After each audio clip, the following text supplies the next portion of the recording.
Oh, we got the tech issues figured out. Welcome everybody to another Vikings Vintage Show. This week we are talking about what Jet McKinnon win the Super Bowl with the Chiefs. We're talking about Vikings players and coaches that after they have left Minnesota have gone on to win, which is something they haven't done in Minnesota. Vikings, let's win this game. Score Vikings, honor your name. Go get that first down, then get a touchdown. Rock 'em, sock 'em, fight, fight, fight, fight. Go Vikings, run out the score. You'll hear us yell for more. V-I-K-I-N-G-S. Score Vikings, let's go.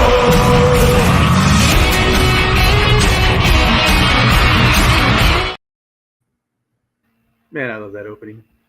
It's a good opening. Yeah. It's a good opening. So with Jet McKinnon winning for the Chiefs, playing for the Vikings, I'm not talking about guys who are like special teamers and maybe played for Minnesota and didn't contribute anything. So we're not going to bring up Heath Farwell. But coaches who used to be in the coaching sphere of the Vikings and players who contributed is the ones we're talking about. Like Pete Carroll, Mike Tomlin. So the curious thing is they were able to get it done someplace else, but not Minnesota. So why not Minnesota? The biggest one that you mentioned out of the one you didn't mention, Buddy Ryan. Right. Well, I was just throwing some out. We're going to talk it through, but I was just those were just ones I was just throwing out there. Yeah, the earliest one that left and won. Was there like someone who was released from the Vikings and then they left and went to another team that contributed before free agency and won a Super Bowl? Yeah. The only one I can think of, and it wasn't even a player, was Buddy Ryan as a coach. Yeah. As far as players went,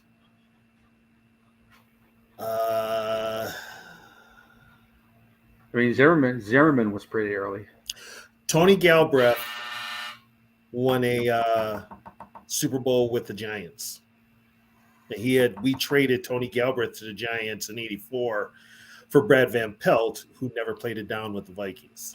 So he got a Super Bowl, but he was basically he was like a third down back by then. Yeah.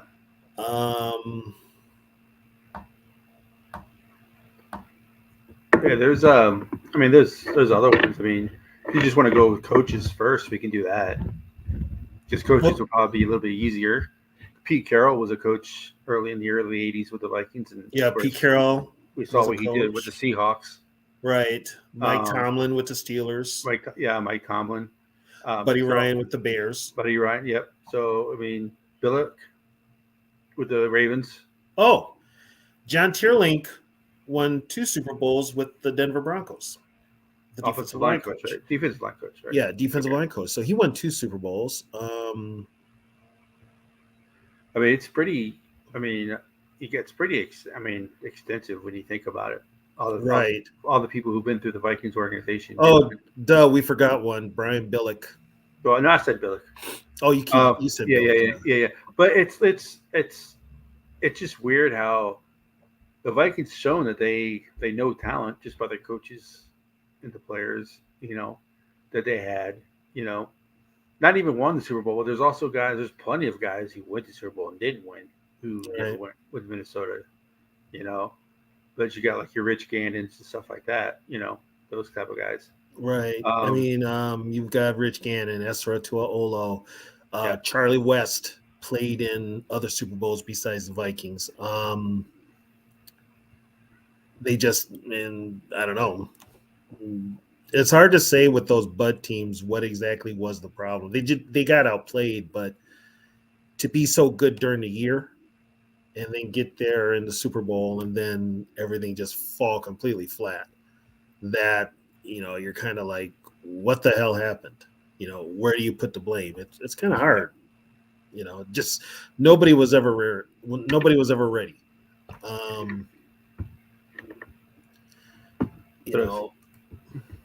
and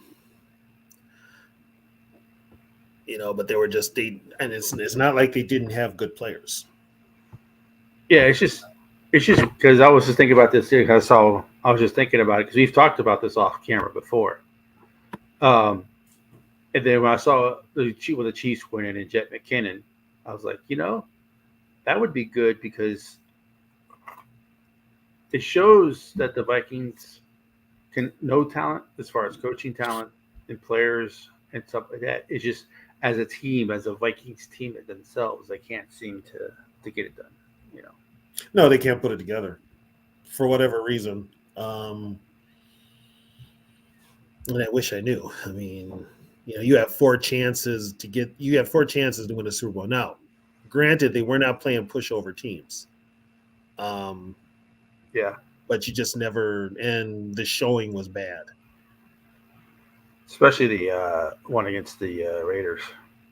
Yeah, and unfortunately, that was just a much older Viking team. Which I'll give the Vikings credit. The Vikings were one of the oldest teams in the league and were still finding ways to win. You had the much younger teams, namely the Rams, that could not beat that team. And it didn't, it took them damn near a whole decade to finally beat the Vikings in the playoffs. So, they were the class of the NFC, but when it came to the AFC, they were just outmatched. They just were. Yeah. I was happy for Jarek to actually win. He's one of the few Vikings that have left that, you can see why he left. I was happy. Well, and Jarek got one. We forgot about Matt Burke. Yeah, with Baltimore. See, Matt Burke had a falling out with Brad Childress.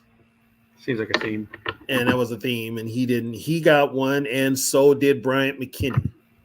But the funny thing was, Bryant McKinney, when he signed with the Ravens in 2012, he owed the NFL so much money that I think his whole damn paycheck went to the NFL for a loan that McKinney took out. And it was a loan with the NFL, and he had to pay that back. So, but he got a ring with the Ravens. And then, of course, Sidney Rice got a ring with the Seahawks. Percy Harvin got a ring with the Seahawks. Tavares got one. Heath Farwell got one. The one ex-Viking I wanted to see get a ring and he didn't get it was Kevin Williams. Kevin didn't get a ring with the Seahawks. Jared Allen didn't get a ring with the Panthers. Well, the one I wanted to see was Moss with the Patriots. That was the only time I ever cheered for the and Randy didn't get a Moss 2 times. He didn't get a ring 2 times with Patriots and Niners. So there was. Didn't Percy? Percy got a ring with the Seahawks. So Percy only played in 2 games that year.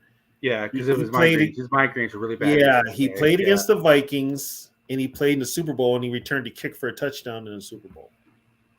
So, right, Norfius Burke said F you to your hometown discount. And plus he did not want to play he didn't want to play for Brad Childress. Yeah, he didn't want to play for Brad Childress. Yeah, Randall McGann. That seems like a thing with Brad Childress. Well, he came in bluster and he rubbed players the wrong way. Don't forget when he got here, he actually put Matt Burke on the PUP list, and Burke was ready to play. Him and Burke had they got into a altercation about that because he put Matt Burke on a PUP list, and he put him on a PUP list, and Matt Burke was like, "I can play right now." So there was kind of that whole thing. John never played in the Super Bowl, I don't think. No, John never played in the Super Bowl. Chris never played in the Super Bowl. You know who else did, though? The same Baltimore team? Who? McKinney. I said McKinney. It's like McKinney is the one that had that loan. McKinney had the loan. I thought you were talking about McKinnon. Sorry, Jet. Okay. Nope, McKinnon. Yeah, McKinney. yeah. I heard Jet. I heard McKinnon. Jet. Yeah. Yeah, but how do you make that money? Um, as much as money as he did, and still need a loan like that. He blew it at the nightclub. He had a nightclub that he had down in Florida. He also had a record company too, and he just did not. I don't know. He mismanaged his money. He mismanaged his money big time. That happens a lot Yeah. because there's that one show called Broke. Professional. Well, a lot of these players end up, they got, and a lot of them, it's more money than they've ever had in their lives. Yeah. And they mismanagement. Randall McDaniel, this is a sad one. Randall McDaniel retired after the 2001 season, and next thing you know, Tampa Bay goes to the Super Bowl and wins. So Jeff Christie got a ring. Yeah, the center. Yep. Yeah. Jeff Christie got a ring. You're right. You're right, Sarah. You had to pay too many hoes. Mr. Snicker guys. Mr. Snicker guy got a ring with Steelers too. Burger did? Yeah. He was on that team? He was a punter for the Steelers when they beat the Cardinals. Huh. For those of you who don't know, Vikings used to have a punter, Mitch Berger, and he would actually eat a Snickers bar on the sideline. Yeah. And Gary Zimmerman got a ring with Denver. Yeah. So did Brian Habib. Brian Habib, and they left Minnesota, went to Denver. They left Minnesota and got rings with Denver. Yeah, there's a lot. I mean, these are just some that. There's just some right now that we're just rattling off that at the top of your head. I mean, don't get me wrong. I'm happy for most of these guys. I just wish they would have done it in purple and gold. Yeah, and that falls on coaching. It falls on the front office too. Oh, here's one you might remember: Brad Edwards, the safety, right? The safety. We let him go in '89 through Plan B free agency. He goes to Washington, and then in the Super Bowl that's played here in Minneapolis, he gets 3 interceptions against the Bills in the game. Man, Kelly. So he was like, yeah. So he got a ring. Brad Johnson got a ring. So Jet McKinnon, Blake Bell, the tight end, was with Minnesota. Eric Bieniemy. Oh yeah, the coach. He was a coach for Minnesota. Remember with Adrian Peterson? Yeah. So he won with Kansas City. I mean, he wasn't a head coach, but still. Yeah, he won with Kansas City. Yeah. So there seems to be a lot. Jonathan Cannon was part of the Vikings organization. Yeah, for a minute. Yeah, so he was with Mike Zimmer, I believe. Yeah. Linval, but he won with Philadelphia. No, he lost in Philly. Let's see here. He lost. He played in the Super Bowl. They lost to KC. Was that the one? The one before this one. Okay, what's this here? Because I looked at another. Okay. Yeah, he lost the Super Bowl, but he still went. Mm-hmm. He went. Jared Allen went. Yeah. Kevin Williams went. Yeah. So. Well, I don't know if Greg Lewis would be considered. I mean, he played for the Vikings for a minute. I don't know. Yeah, but he was an Eagle first. He was an Eagle first. Well, that's probably what most people know him for. Right. Bob Swede, Wentz got a ring and didn't play in the Super Bowl, but he got a ring. Yeah, because of Nick Foles. How it works is if you play, I think, what is it, a certain amount of snaps for that team. If that team wins, you get a ring. No, if you're on the roster, you get a ring. So if you're here, you know how it works. If you're on the roster, you get a ring. If you're on that season-ending roster, right. But I'm saying players who get traded, if they were on that team that won Super Bowl, most of the time they get a ring too because they were. Wentz wasn't traded. Wentz was on IR.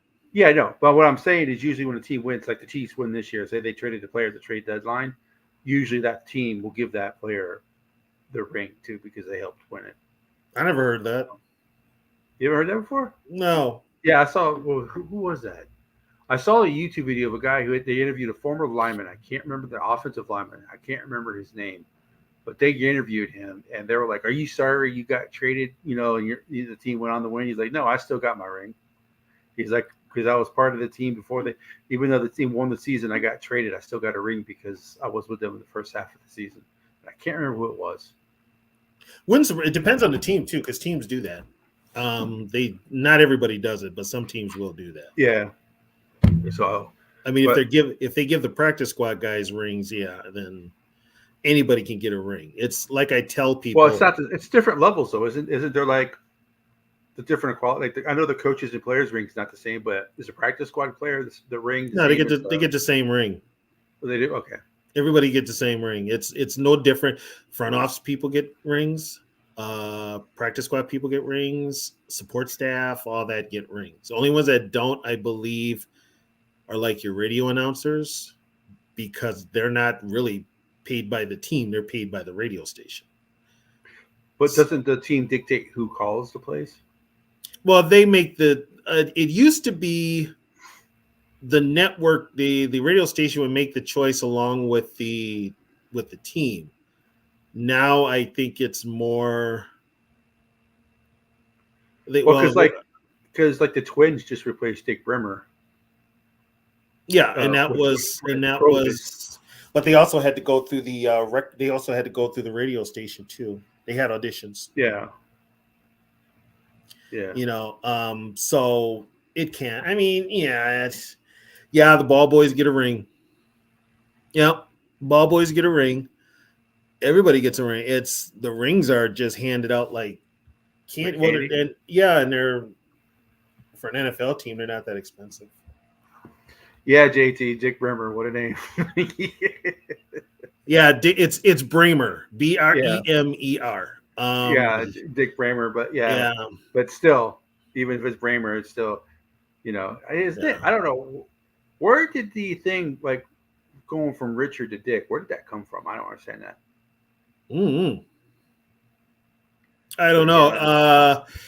I'll tell you what, it's most of the guys I knew that were Richards never called themselves Dick. They always went by Rich. Yeah. Or Richie. They never chose Dick. Yeah.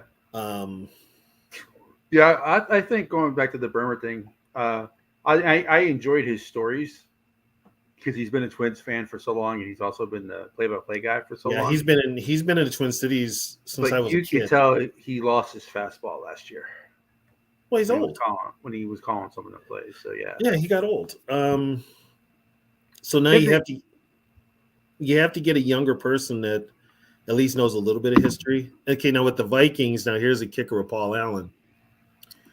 Paul Allen got the radio gig because he happened to be in the right place at the right time. The man knows nothing about Viking history. He really knows nothing about football except what he's told and what he reads. He's a basketball guy and a horse racing guy, but he really doesn't know football. So he's had this gig for 20 years, 22 years. And his shtick's gotten old up here. I kind of wish the Vikings would get new blood. But I don't think they will. You're right, Sarah. He is annoying as hell. He is. If you're a Viking fan and you grew up with the old announcers and then you listen to Paul Allen, you're kind of like, my God, is he terrible? Just real quick, JJ, it should be fixed now. There was an issue. There was something was going on with StreamYard today. It posted the wrong thumbnail. A thumbnail with it. I don't know what it posted. But it was not the thumbnail that I created. It had a bunch of errors and stuff on it. So I just went with a totally new one. But yeah. I mean, I don't listen to I used to sync up the radio with the game to listen to the radio. That was what we did. That's what we did up here. It was better then because it was analog. Yeah. Once they went digital, it's just it just got worse. Yeah, the delay is ridiculous. Yeah, the delay is just bad. Yeah, I don't know.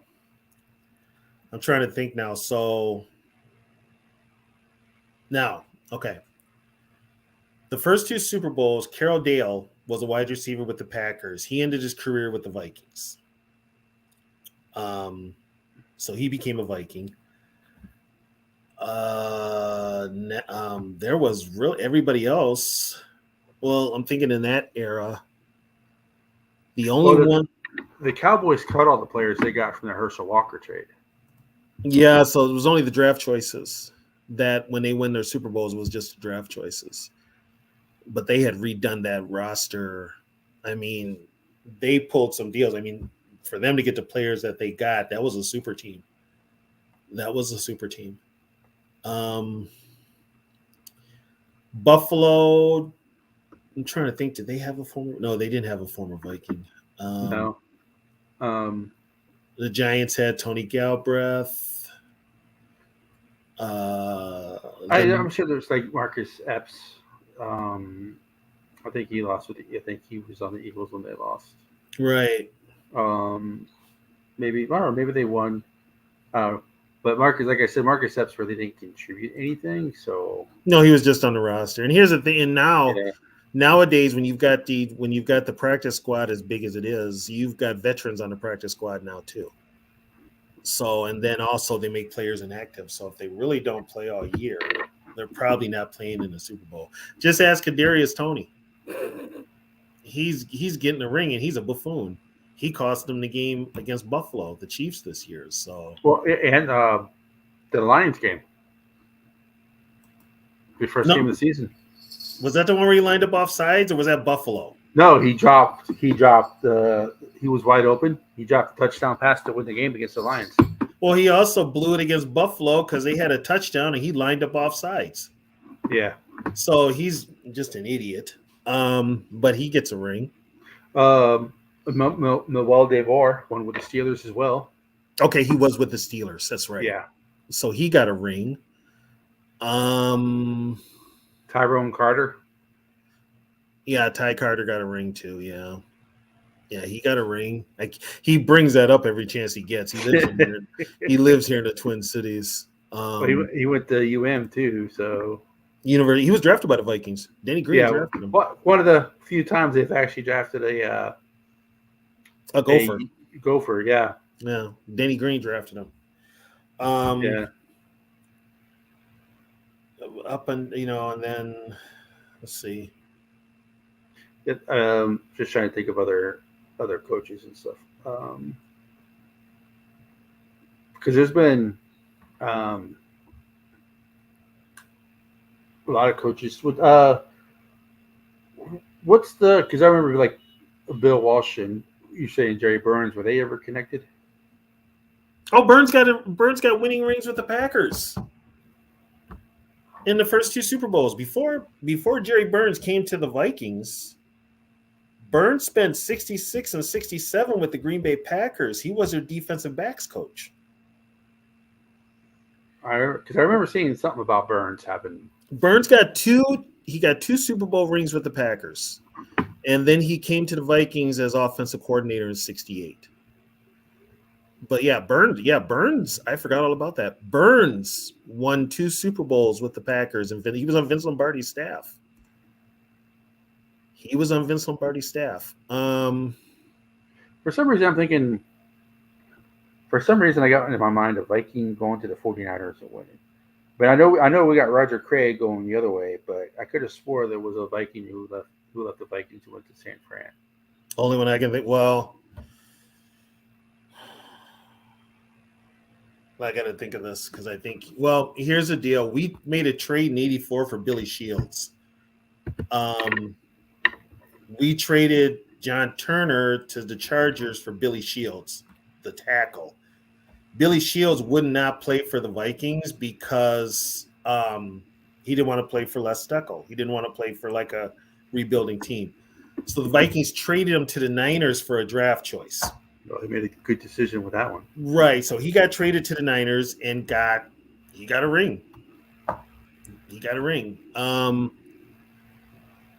Only player I can't think of anybody that. ISM. He's on the Chiefs practice squad. Oh, he got a ring for doing nothing. Anthony Harris went to the Super Bowl with the Eagles. He went to Super Bowl with the Eagles, didn't win. Browning was the backup for the Bengals when the Bengals went. Didn't win. TJ McGill, he went with the 49ers. Didn't win. Yeah, there's a lot of guys who went, but hey, I would just Here's the funny part though. They still get a ring. Yeah. Oh, still get a ring. The one Ezra Tuaolo was a Viking and a Packer. He ended up going to the Super Bowl with the Falcons, and he talked about that in his book. He was nervous because, of course, Ezra was gay, and he was scared he was going to be outed. No, who cares? Yeah, he was scared he was literally scared he was going to be outed on Super Bowl Sunday. He was scared to death, and he wasn't ready to come out yet. But he played in the Super Bowl. Yeah. Oh, Adam Schreiber with Atlanta. He was a backup center in Atlanta. Yeah, when he went, yeah. Yep. Later, JJ. Oh, night, JJ. Night, JJ. Yeah, that's gonna stick in my craw. The guy who went to the 49ers. He used to play for Minnesota. Which 49ers teams? I'm thinking early. I'm thinking 90s. You're thinking Seaford and Walsh's teams? Yeah. I could be wrong, but I could have swore there was a Viking who went to San Fran. Terry Tausch, the guard. He got a ring with the Niners in '89. He was a starter with the Vikings. Terry Tausch got a ring. Dolman did not. Roy Barker did not.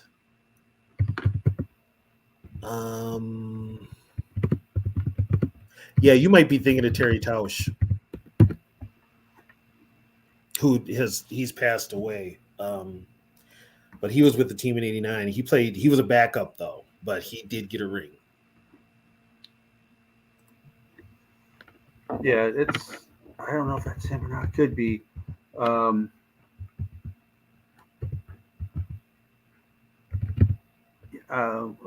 is it? Yeah, I'm Google because it's bothering me. Let me see. But yeah, we have there's a lot. I mean, JD, that was Eric Bieniemy. We talked about him earlier. He was the running backs coach. Yeah. When did was it the 84, 85 that Carroll was here? Who? Pete Carroll. Was that 84, 85 that he was here? 5 through 88 or 89. And didn't he left he left us to go straight to the Jets, right? Yeah, he got the head coaching job with the Jets. We just because we forgot a coach, Darrell Bevel. Yeah, he was offensive coordinator, right? Yeah, with the Seahawks. Yep, Darrell Bevel. So yeah, Jarrett McKinnon played for the 49ers too. He was with the 49ers when they lost to the Ravens. McKinnon hasn't been in the league that long. He's 10 years, I think. He was not with the Ravens. With the 40, he played for he wasn't with the. He wasn't with the Niners. Let's see. Oh, hold on a second. Ooh, okay, that's weird. Yeah, he played for the Niners. Let me see what he played for the Niners. That was before KC. Right. But let me see. What did it say?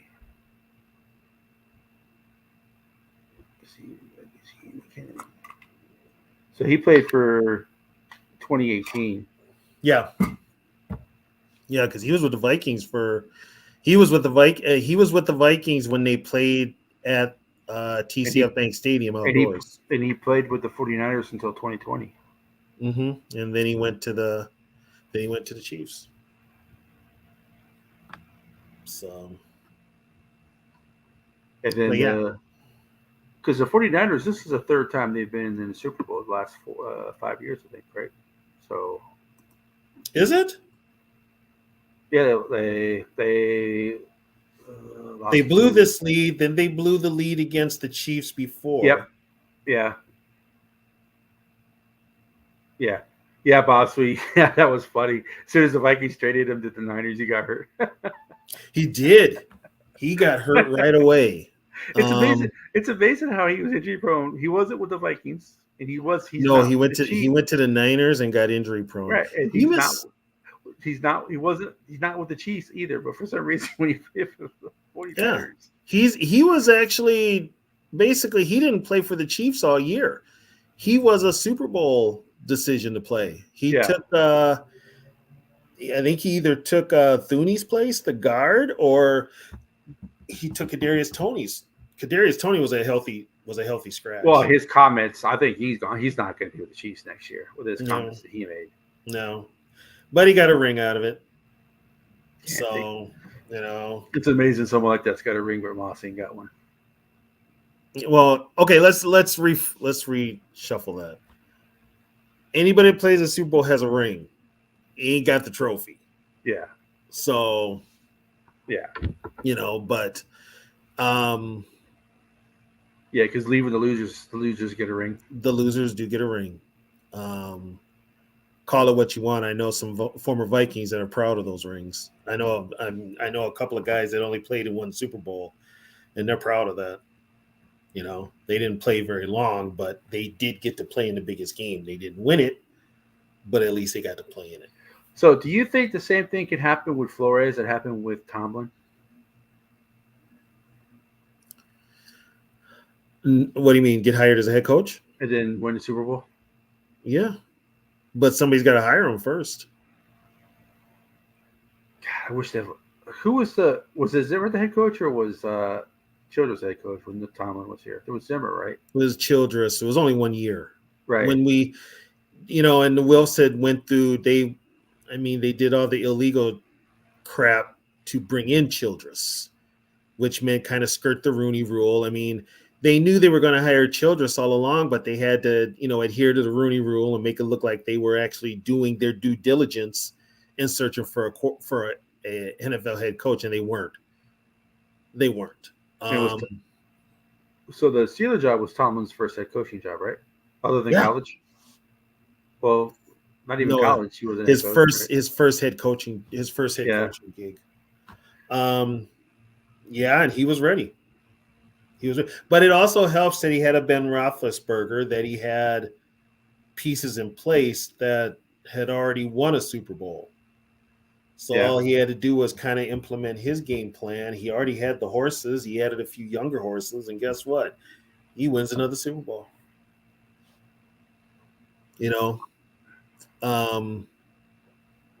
But yeah, I mean, we let him go and didn't win a Super Bowl. Tony Dungy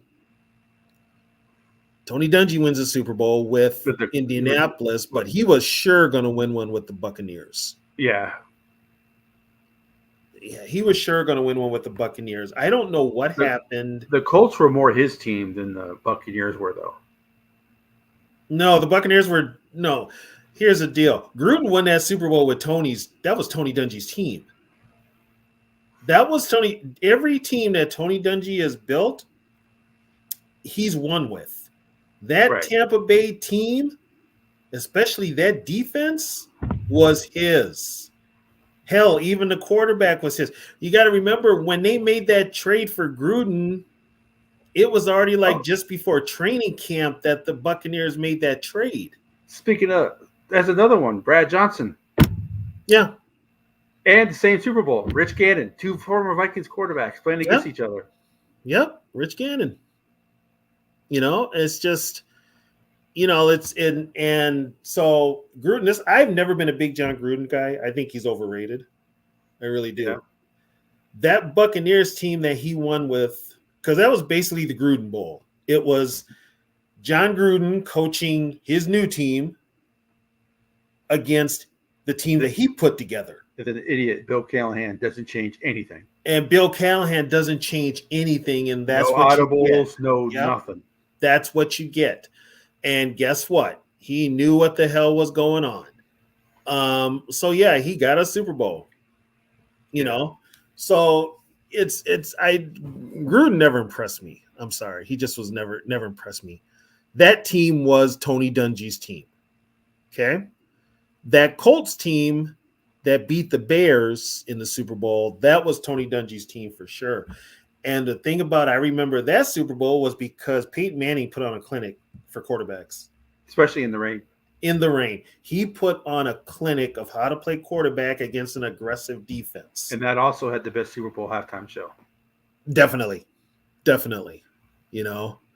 But yeah, it's Tony Dungy was another one that when you knew Tony Dungy was going to get a head coaching job, at the time I kind of wished that he had got the Viking job, but I knew Denny wasn't going anywhere. And it was only a matter of time before he got the Tampa Bay job. Yep. He got the Tampa Bay job. So. Yeah. Did Sam Weiss ever coach for the Vikings? No. Okay. I was just wondering. Because I thought there was a connection between those. We forgot one. Wade Wilson got a ring with the Cowboys. Yep, backup. As a backup. He got a ring with the Cowboys. So did Bernie Kosar. He got a ring. So many quarterbacks that played for Minnesota. It's just Sarah. It's Booger's real name is Anthony McFarland. Yeah. Booger's his nickname. But yeah, his real name is Anthony McFarland.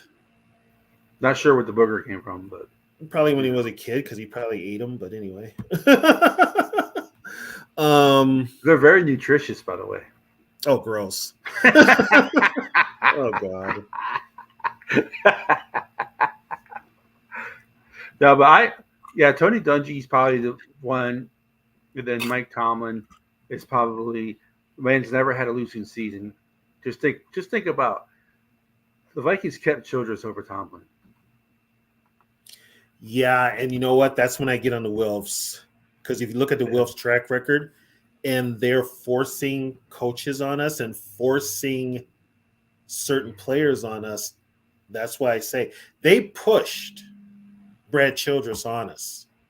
It was obvious Childress wasn't going to win. It was obvious. But you built that team for Childress not to lose, and he still did. Bringing in Brett Favre was, if it wasn't, I think that's the only really good season he had. Well, they brought in Brett Favre to sell tickets too. Right. Well, it almost worked too. And it almost worked. So they won in spite of Childress. But all it took, and this is why Randy Moss will forever be my favorite Viking, was to bring Randy Moss back. And the Wilfs brought Randy Moss back because, first of all, if they had bought the team in time, Ziggy Wilf said he would never have traded Randy Moss. Randy Moss puts butts in Which seats. is why I think they're going to sign JJ.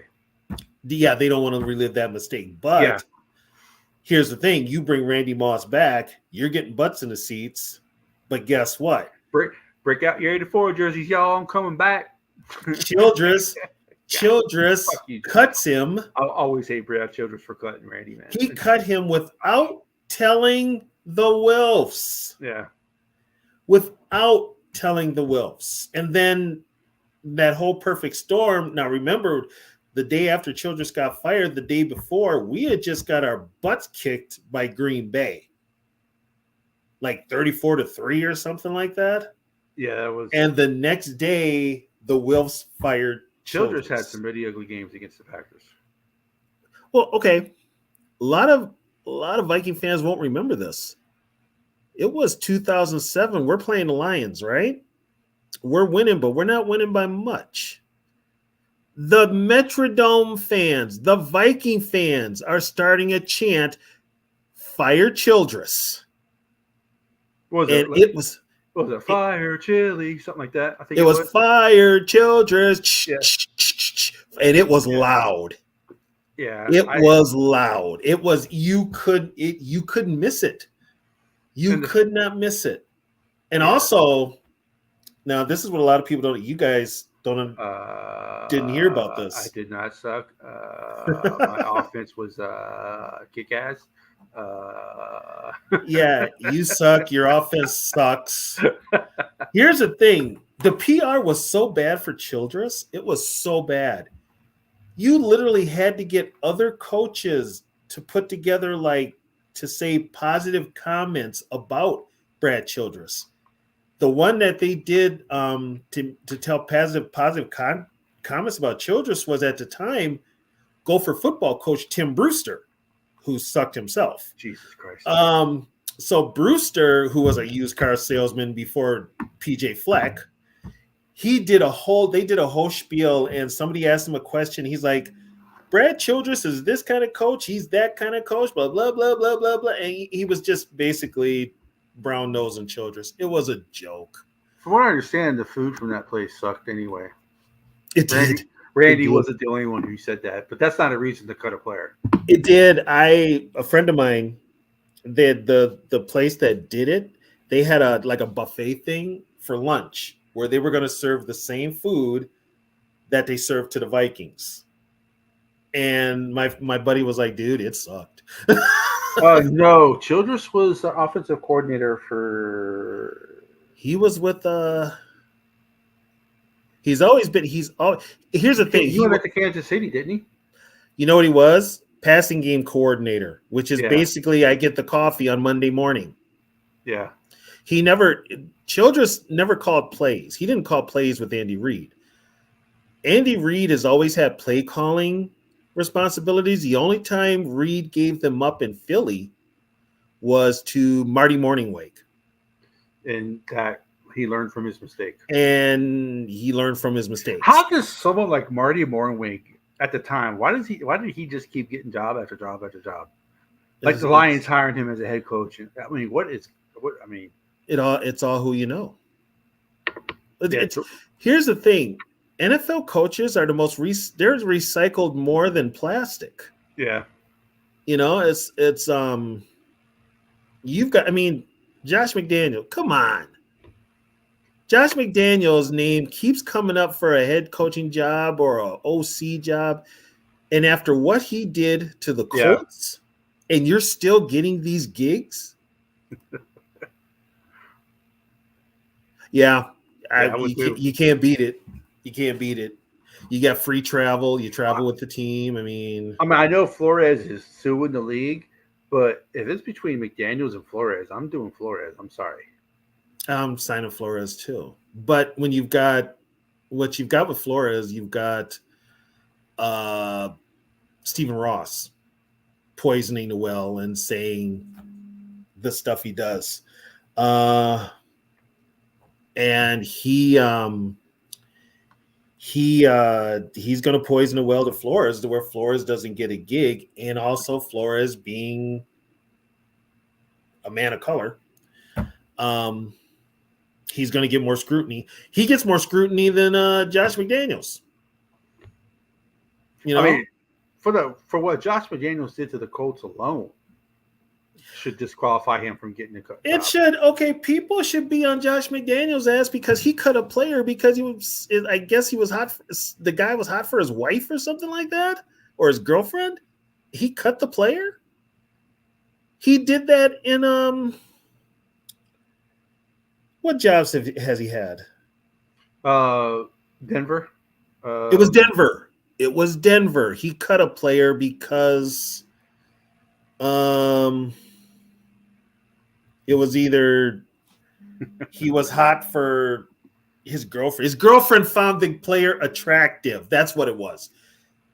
McDaniel's girlfriend found the player attractive, and out of spite, McDaniels cut him. Yeah. Yeah, I don't know. He just seems like a petulant child. He is.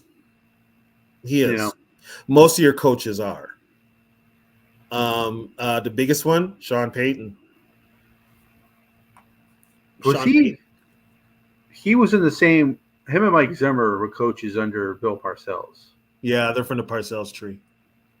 So it's just amazing how Zimmer is the type of guy he is, and Sean Payton's totally different. It's just Sean Payton got away with stuff because of, and they say he paid his price when he got suspended. Not really. No. yeah. He's not he's an offensive guy, but here's the thing. When you have a once in a lifetime generational quarterback like Drew Brees, you should have won more than one. Yeah. But at least you got. But it's the way you got. It's the way you got the one that pisses off everybody. Think about the butterfly effect of the Dolphins signing Culpepper instead of Brees because of Brees' injury. Like Nick Saban didn't want the doctors didn't want Drew Brees because of his shoulder injury. But think about that butterfly effect of him going to the Dolphins. The Dolphins probably win a Super Bowl. Nick Saban never goes to Alabama. Mm-mm. Just that. Well, but we don't know because first of all, what were the weapons around Drew Brees? I mean, he didn't have very many weapons for the Saints. I wouldn't call them. No, he had no weapons. He had no weapons for the Saints. Right. I wouldn't call, the Vikings definitely had more weapons than. But you got to remember, too, at that time, and that was, 06? Yeah. What's his name just wanted to get rid of Culpepper because they had a falling out. I mean, up here, they were fighting every day in the press, Culpepper and Childress, because he wouldn't rehab here in Minnesota. He was rehabbing as Childress said, at a strip mall in Florida. So he just wanted that was. I don't know. We don't have any moderators, Morpheus. Yeah, I don't know, Morpheus. I see you. Yeah, we see you. Yeah, we see you. Yeah. No matter what you're on right now, because we have 4 different places you can watch. No matter where you comment, we can see it. Unless I think if you're on X, we can't see it, but I think if you're on the YouTube channel, we can see it. I'm not sure if it's linked to if it's linked to X or not. It might be. I'm not sure because we got 2 people watching on X right now. It didn't. Everybody else is on YouTube. So it tells me who's watching where. It doesn't tell me who's watching where. It just says we have 12 people and 10 of them are on YouTube. So yeah. Colson was undrafted too. Though 7th round pick, I think. But yeah, he was. They had another one though. Who's the other one they had? They had Jeremy Shockey at tight end. Yeah. But it's the most punchable face. Both of them. Actually, it used to be Adam Gase when he was a coach. What a joke! Oh my God, Jesus! But right now it's Sean Payton. But yeah, Adam Gase was like. Well, if you hit McDaniels in the face, it may feel like child abuse. Yeah, and he'd probably curl up in a ball and cry. I'm just glad none of those people are associated with the Vikings at all. Well, you know what? Before we had KOC, the coach that they really liked that they interviewed, I told you before. Yeah. Nathaniel Hackett. We could have had Hackett. I'd rather have KOC. I'd rather have KOC. I'd rather have Harbaugh. I mean, Hackett can't win with Rodgers, so. I'd rather have Harbaugh. Unfortunately, I think that's going to come back and bite the Vikings in the ass. There's 2 that's going to come back and bite the Vikings in the ass. Not hiring Harbaugh, and probably right now not hiring Ryan Poles. Ryan Poles has got so much cap money with the Bears and all the damn draft picks. He's probably going to get some more because they're probably not going to stay at 1. No, and the Bears are putting together a team. You've got now young teams in the division. Everybody's getting better, except the Vikings. And I heard, the Vikings are going to have to start getting younger because the talk is Harrison Smith is retiring. Yeah, and that'll save them 15 on the cap. Save them 15 on the cap plus they'll also get younger. So, and they need to, I mean, people after the Super Bowl, everybody's like, well, the Vikings have got to get a Patrick Mahomes. Well, I'm sorry, people, there's only one Patrick Mahomes. No, yeah, there's only one There's Patrick 30 other Mahomes. teams in the NFL that would like Patrick Mahomes. I'm sure the Bengals are happy with Burrow, and I'm sure the Ravens are happy with Here's an Jackson. idea. Anybody Here's an idea, NFL coaches. Whoever you get a quarterback, put together a game plan that works both to their strengths. And I say this to KOC, and I say this loud and clear, and he hates to do it. Build your offensive line and run the damn football. It's not rocket science. Well, they're going to have to if Cousins doesn't come back. Even if Cousins comes back, run the damn ball. Yeah. Even if he comes back. You know what you're going to have? Because I can tell you right now, okay, Kirk Cousins comes back. Kirk Cousins will not play at all in preseason. He's going to play. Those starters are only going to play. They're going to play in the season opener. And guess what? I think that hurt them last year with a slow start. And it's going to hurt them again this year too. But here's the worst part. You already know Kirk is immobile. He's going to be even more immobile coming off this injury. So guess what? He's a sitting duck back there. If you don't upgrade that, if you don't come up with some blitz coverage packages, blitz blocking packages to take the pressure off of him, you're done. And what works? Run the damn football. Well, there was a question about the safeties. I'm happy with Bynum and Metellus. Winfield Jr. would be a bonus. That's the spec. And Bynum's playing out of position. Bynum's a cornerback. And they say that the rumor about Winfield Jr. coming to Minnesota was from Judd Zolgag, and he used my Viking sources tell me, and I think his source is pretty close to the team. It'd be like coming home. Yeah, so he would be awesome. He's got ties here too, so it what it comes down to is the money. Yeah, he's not going to take a hometown discount. No, I think with them saying that they're going to wait on Cousins before they sign Hunter. That's mistake number one. Right. So who knows? I mean, the combine. We'll find out what happens at the combine. The combine is when you'll really start hearing who they're going to sign, who they're not going to resign. Because wouldn't it be with the topic that we're talking about right now? Wouldn't it be the most Viking thing ever if either Daniil Hunter or, God forbid, Kirk Cousins, they sign with a new team and they're the ones in the Super Bowl? That would be the most Viking thing ever. I want to see Daniil get a ring before Cousins. Yeah, but people think Brock Purdy didn't play well Sunday. Okay, now I got a problem here with the Niners. Yeah. You choked on offense, Shanahan, but you fired Steve Wilkes? All right, here we go. Steve, the Lions fans will never come to a Vikings history show because even though the Vikings have never won anything, the Lions have never won anything either. We are like the best world, champions compared to them. Yeah. We usually don't get Lions fans in here. It's usually mostly Viking fans. Some Viking fans actually complain that we talk history too. It's a vintage show. What do you think we're going to talk about? Yeah. It's a history show, folks. If you don't want to hear about history, feel free to log off.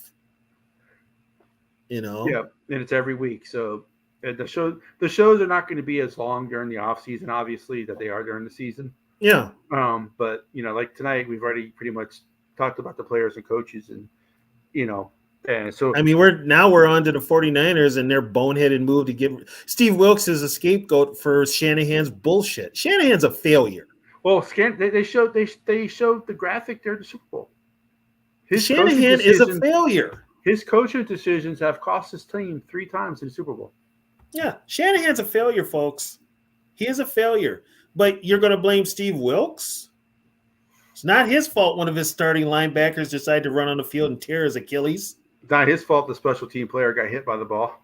Yeah, that's not his fault. And then it's not his fault that Shanahan didn't tell his players about the overtime rules until overtime. I don't You know know, how as a coach was it Donovan McNabb who said I didn't know the overtime rule. I didn't know the game could end in a tie. How oblivious and I mean, come on, man. It's I only in the regular season can they end in a tie, not in the postseason. That's just common sense. yeah. Well, I mean, could you? I wouldn't say he's a total failure because he has gotten the team to the He's Super a Bowl. failure. The man has been to 3 But Super Bowls with double-digit leads and lost them all.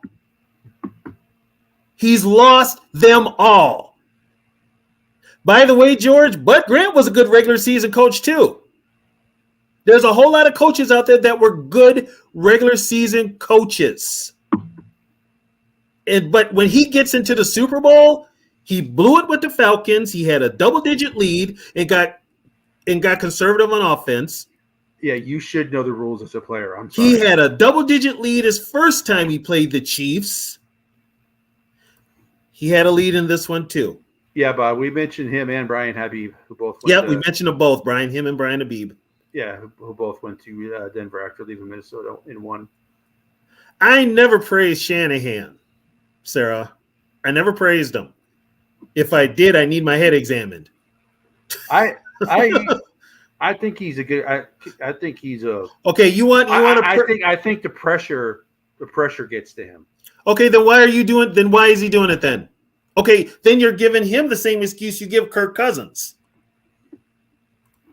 We give Kirk Cousins that same. Some people are like, they give Kirk Cousins a pass because guess what? He can't handle the pressure. The pressure gets to him, but he's still a good quarterback. Guess what? If you're a good quarterback, you relish the pressure. When the spotlight's on, you relish it. I want to get you started, Trisha. Shanahan is the best coach ever.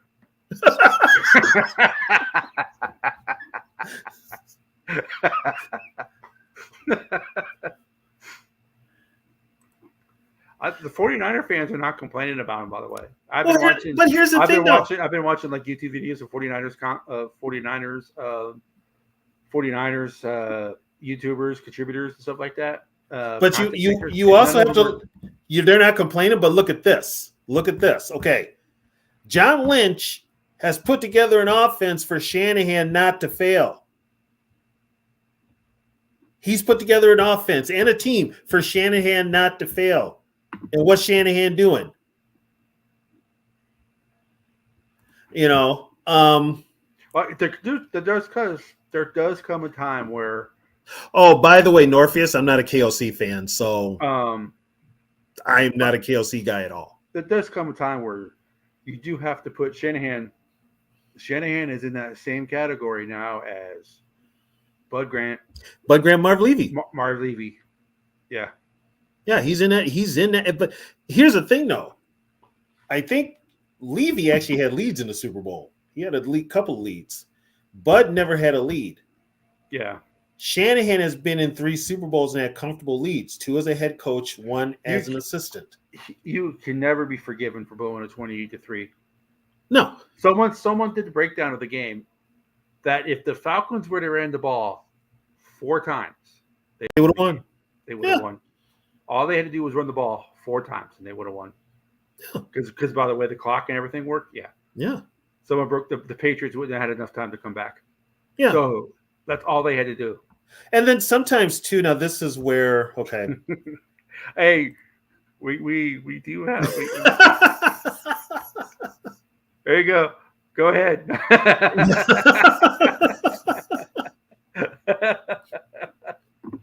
Go ahead, type away, honey. Yeah. But I mean, it's there's kind of 2 people that fall with Atlanta.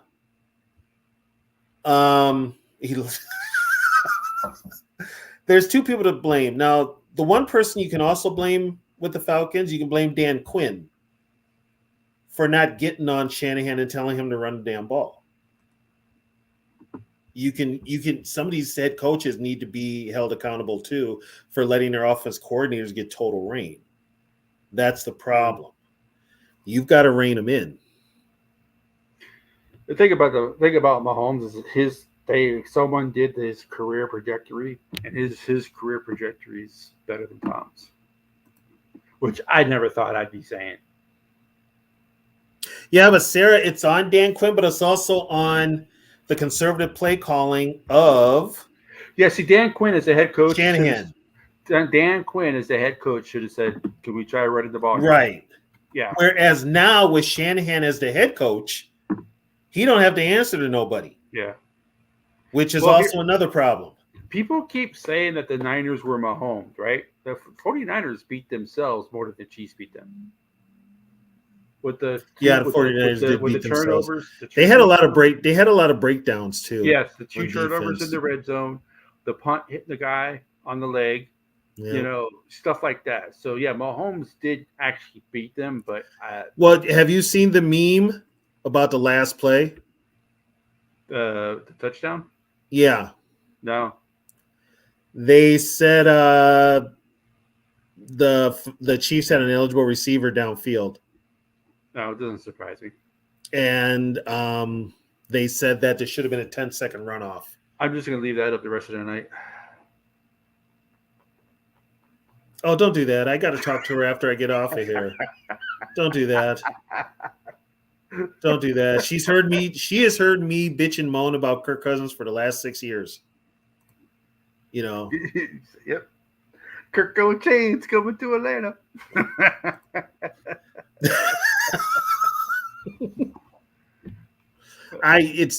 She's already heard me complain about him ad nauseum.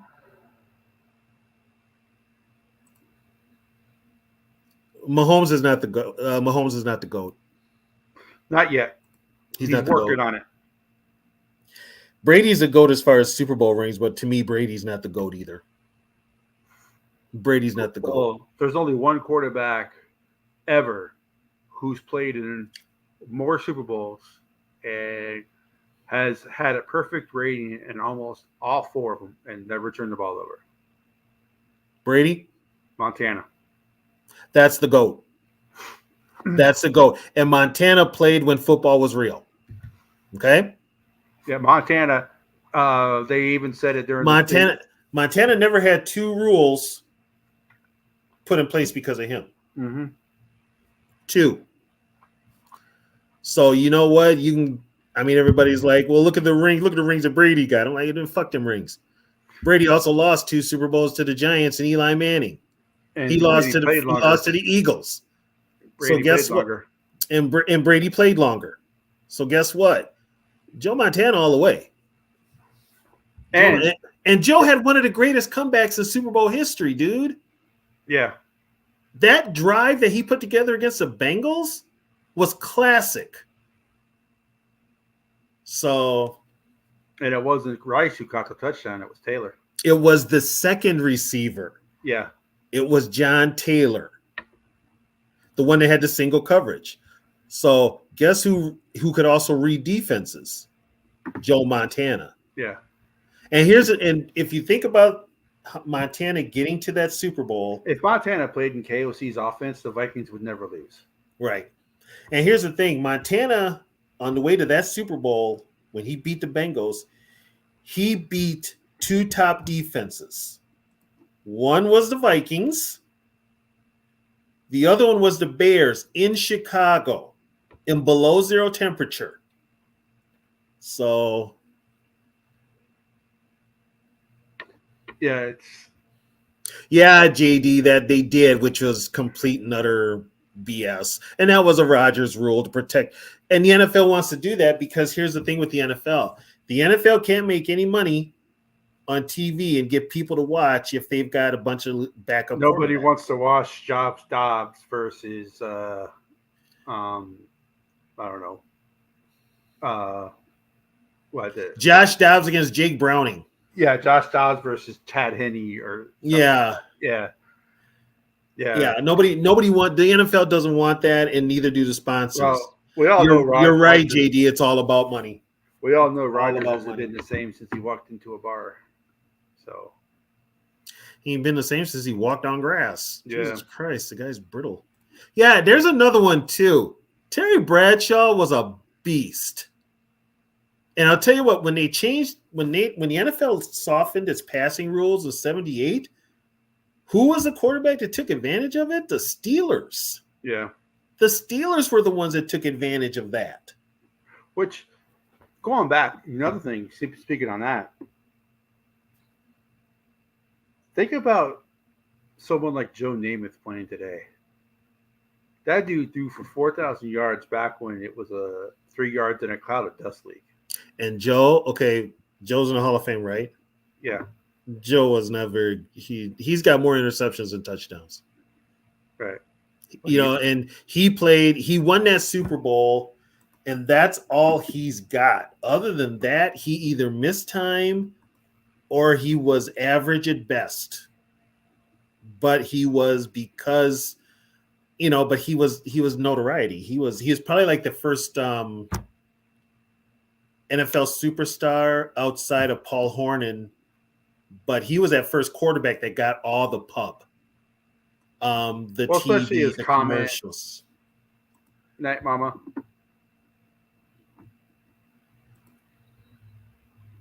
Yeah, but he had that guarantee. And that was the only highlight he had. Ooh, I'm sure Tony appreciates that. Oh, I'm not complaining, but I want I want proof. I want proof. I want video. I want pictures. But with Joe, he played on some, and the Jets caught lightning in a bottle. So yeah, but the Jets were never the same after that.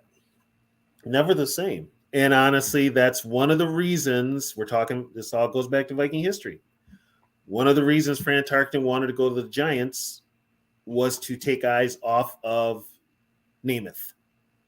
And he thought he could turn around the Giants. And he didn't. So it's, but, Joe. I'm not going to say Patrick Mahomes is a phony. You know what? You can't call him a phony. The man's won Super Bowls. 3 of them. He's won 3 Super Bowls, and he's human because he lost one. Yeah. So he is which flawed. Makes it even more remarkable that right. Montana is 4-0. Yeah, he's lost one.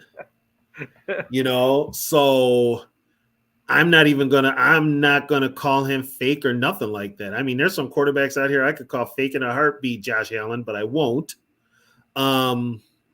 I told Buffalo Bill fans, I said he is. I told him, I said because I like watching Wyoming football for some reason. I don't know. I watch Wyoming football. I think you're the only person outside of Wyoming that does watch Wyoming. I like the colors, maybe brown and yellow. Always because going back to being a Tony Gwynn fan, the Padres being yellow and brown. I don't know, but I watched. I'm like, man, this dude is talented, but he's inaccurate as hell. And I told the Bills fan that. I said, just watch. He's inaccurate. I said 2 things are going to happen with the Bills. Josh Allen is going to go back. He's going to regression back to where he is, inaccurate. And Stephon Diggs is going to turn into a diva. When stuff doesn't start going well, Stephon Diggs is going to turn into a diva. Every one of them said, no, that's not happening. Well, folks, guess what's happening? They got more problems. They got not only that, they've got Von Miller on that defense, and he very, very seldom shows up. Yeah. McDermott, how McDermott keeps a job, I don't know. Next time, I don't understand how he keeps a job. Yeah, Steve, this is, as we said before, this is just pretty much the only show Tony and I do where it's just us. We don't, other people come on. Maybe once in a while, someone may come in and ask Tony a trivia question, and then, but other than that, this is like the Friday night show is the one where we let people on. And as you know, we were on so long, you actually fell asleep. We did. For those who don't know, we were on for 5 hours. We were on for 5 hours. Friday night, and like 3.5 to 4 hours in, all of a sudden Steve is there, but he's not there. Yeah. Yeah, and that was a 5-hour show. My God. Yeah, it's Josh Allen's is a more physical version of, if Cousins could run like Josh Allen and do the things that Josh Allen does, runs, but still plays quarterback the way he plays quarterback, Cousins would probably be a top 3 quarterback in the league. And Well, then now I'll tell and, you what. and, Josh until needs to be careful. yeah, Yeah, Josh needs to be careful. yeah. Because now, and he's a big guy too. So you're going to have some He's going players. to be a Cam Newton. Cam Newton fell off a cliff. He's going to have targets. Yeah. He's going to, if he doesn't already. Well, since we're on the subject, is it true the Dolphins are looking for another quarterback? They're going to move on from Tua? Would you take Tua? I don't know. There's some Dolphin fans who want them to blow it up and rebuild. Like so basically, you know what? When you think about it, so actually, what some of those Dolphin fans are saying is Brian Flores was right. Yeah. So I don't know. We appreciate it, Steve. We appreciate it. So I mean, if that's the case, I don't know. It's, you know what? Yeah, blow up the Dolphins and start with those damn jerseys. They need to go. The throwbacks, the '66 throwbacks that they wear, those are the best uniforms in football. Yeah, there's Super Bowl ones. Those throwbacks rock. So when the when the Dolphins wear their '66 uniforms and their basic Raiders uniform are the two best jerseys in the NFL. And by the way, people, you guys think the Broncos uniforms are ugly now. Wait till you see what they're coming out with. They're going to be worse. They're going to be worse, people. If you thought Tony and I have seen them, they are bad. Yeah, we saw a prototype for their new unis. My God, I'm looking at a semi-pro football team. It's bad. Why would you one of the most iconic helmets and change it to white? Oh, you know what though?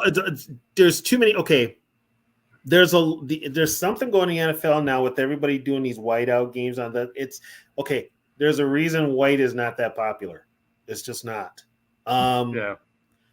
That whole whiteout thing is something they do in college. If you're going to be pro, like I said before, do something original. Do something for the pros. Have a throwback weekend. Yeah. Honor the past. That's not too hard. I mean, you have every other type of weekend. JDT, I don't know if you're old like Tony and I, but no, their Orange Crush uniforms are the best uniforms. The Orange Crush the ones that Nike got hold of with those ugly ass stripes, no. Yeah. The ones from the Drive and the Fumble, those uniforms are the best. The ones that they won those two Super Bowls. John Elway hated those uniforms when he first saw them. He's like, hated you like puke and pea colors. Oh God, Steve, really? You guys got the best colors? Oh, Jesus Christ, go away. You guys copied the University of Georgia with your helmets.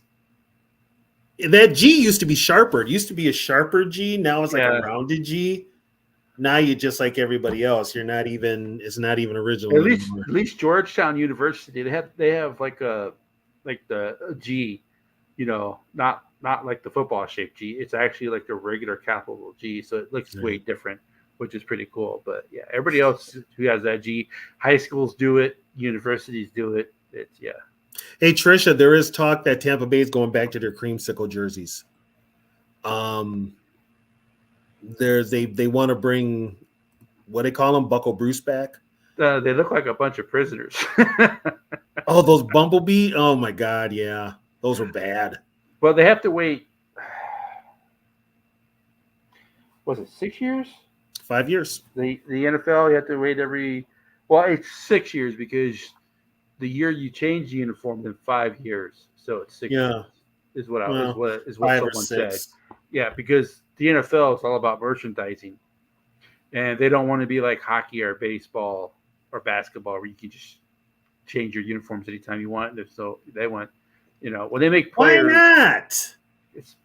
I don't know. This is a dumb rule. Just like the same rule where Dalvin Cook had to pay $1.5 million to buy out all the stock in NFL.com with his number 33 jersey before he had to change his number 4. Anyway, moving on. Oh, by the way, if you're going to wear 0, at least do something. Yeah. Davenport. Why they allowing 0 back but not 00? They're running out of numbers. Right. So they should go be able to have players use 00. That's what I think. Double I mean, zero is cool. at least 00 translate to 100. Yeah, 00 is cool. Okay, You know? now let's talk Vikings. We're talking jerseys. Yep. I want the Vikings to go back to their jerseys they wore in the 70s. Well, the throwback ones that they wore this year. Those are 60s.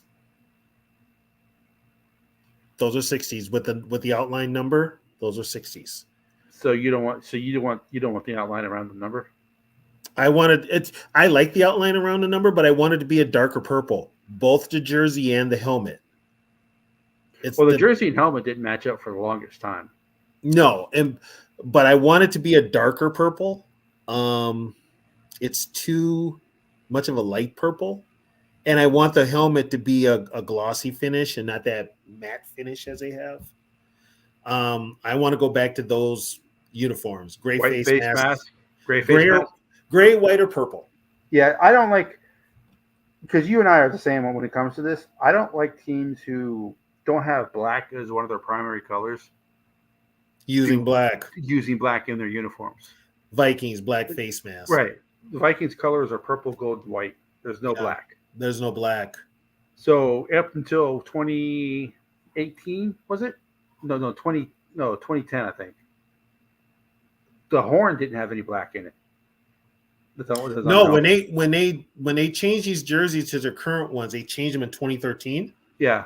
That's when the black outline on the horn was, and that's they where get they quote put the unquote black more face pronounced. mask. Right. But it's not. We don't have black on our color scheme. So there should be no black on our jerseys. Steve, this actually happened in where I grew up. They were one of my division rivals. My cousin actually went to the school. I went to Palm Beach Lakes, which they have their school colors are maroon, silver, and black. Like that's one of the best color combinations you can have. And our nickname is the Rams, but we didn't have the Rams horn on our head. We just did we had like Palm Beach Lakes where we had lakes on the helmet or a P or an L, or we had like the logo we had when I left was kind of like the Seahawks logo. You know, that has a Seahawk head and it goes all the way around the helmet. That's how but it was a Rams head and it went around. So that was our logo. But one of the high schools we played, they're called the Palm Beach Gardens Gators. They have been the Palm Beach Gardens Gators since 1963. So we're talking from 1963 to 2008, I think it was. The Florida Gators had no issue with them having the cursive Gators on their helmet. All of a sudden, 2008, the Gators are sent them a cease and desist letter. They can't use the Gators logo. So my guess is, yes, the Gator logo technically might be trademarked. But why the hell are you going after? Why do these college teams go after high school teams? It has no effect on you guys. You know what? When they do that, it's petty. It's a high school. Yeah, especially if a kid goes to Palm Beach Garden Gators and he's really good and he's like, "Hey, I'll just keep playing for the Gators," you know? Yeah, it's because the uniform. I mean, they were a carbon copy of the Florida Gators. Their helmets, everything was you couldn't tell the difference between the Florida Gators uniform and their uniform. So I guess maybe that's why. But it's still a high school team. What the hell is this high school team? What does that mean? You know? So I don't. So I don't understand why. I mean, I don't know if the high school that they're going after has the same colors as the University of Wisconsin or not, but it's red and white. Sarah, the Packers are named after the Acme Packing Company. That's where the Packers came from. They were named after the Acme Packing Company. See, Steve, I told you this, man. You can't say the Pack. You can't.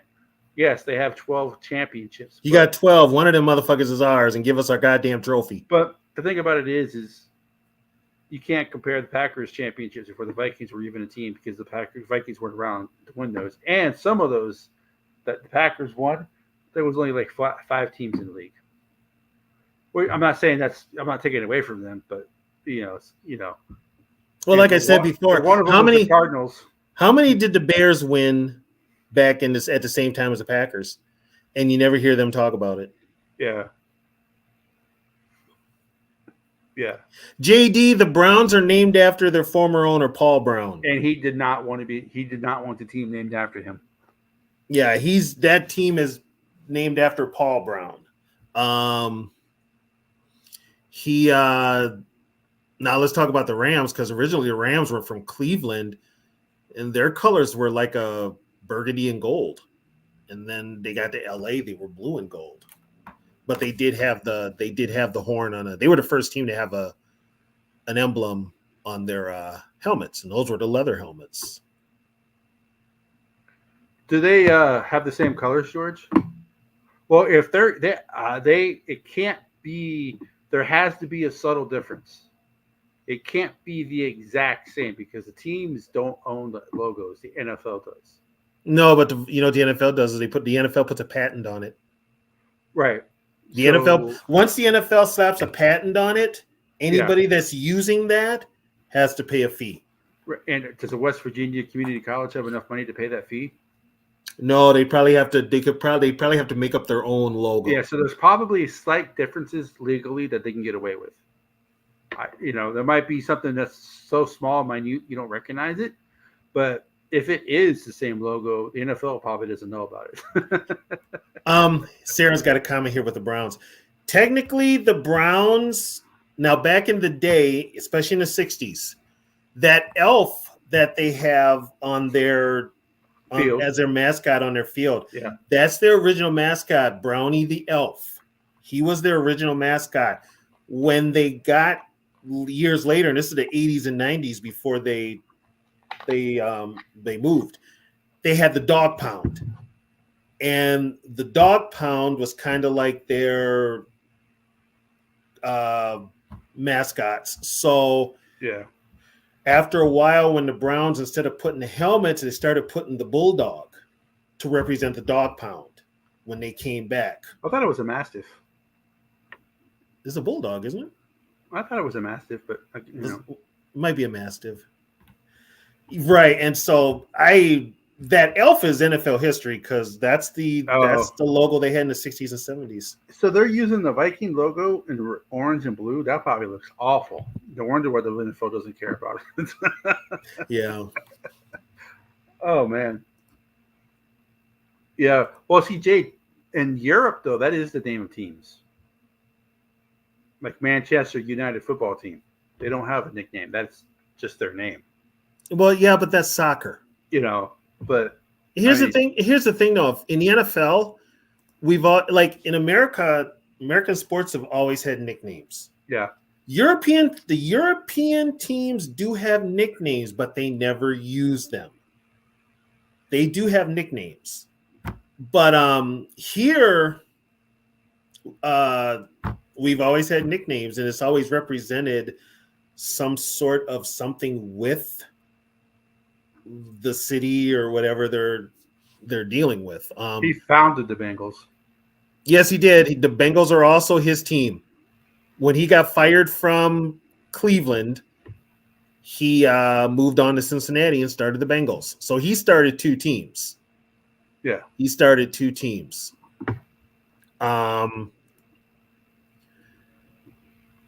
We got Vikings because of the Nordic and Scandinavian ancestry up here. It's the lineage. So that's why they went with Vikings. I don't know what they would have been called if they were still in the AFL, because they were going to be called Minneapolis. So, yeah, because back then, Minnesota was the first team to actually be named after a state. Everything back then was cities. Yep, and the NFL had to take a special vote for that to happen. Because even today in the NFL, how many teams are named after a state?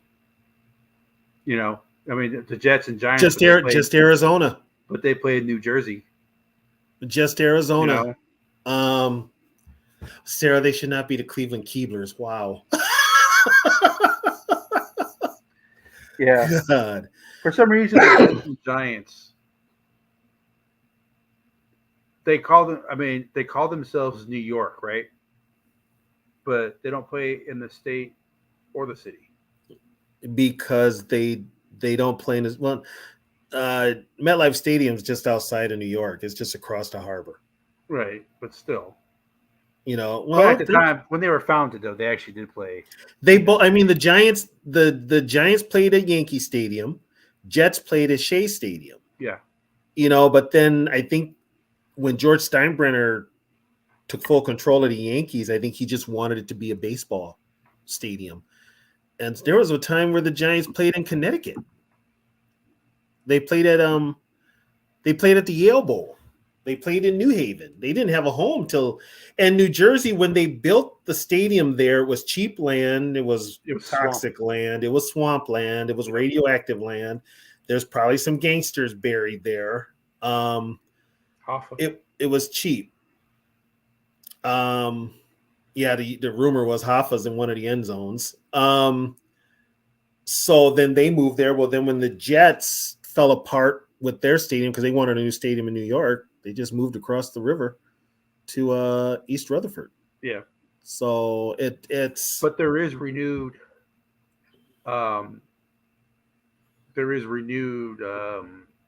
Talk of the Jets moving back to downtown. The Jets would be the only one. The Giants wouldn't move. Yeah. So the Jets would be the only one. Yeah, because the Vikings, JD, are the most historical name. Well, San Francisco is the 49ers during the gold rush. Yeah. So that's legit. The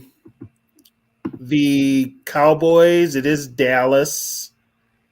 The Texans.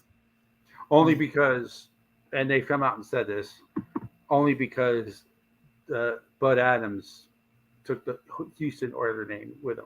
They would be the Houston Oilers if the Houston Oilers were available. Yeah, if they hadn't, if the Adams family hadn't taken the name to Tennessee with them, they owned the name. Yeah, they owned the name Oilers. They could sell it, but they won't. They won't sell it to Houston. They won't sell it to Houston. The Lions have had a couple of names. They used to be known as the Portsmouth Spartans. Yeah. That's what they started out as, and then they became the Detroit Lions. The Chicago Bears were the Decatur Staleys. Now, what is this Staley? Car. Okay. A car. George Hallis, then owner of the Staleys, he owned a car dealership. Okay. Makes sense. Kind of like the Packers named after the packing company. After the Acme Packing Company. That's sponsored yeah. Now, the biggest controversy has always been the Washington Redskins. The Redskins started out as the Duluth Eskimos.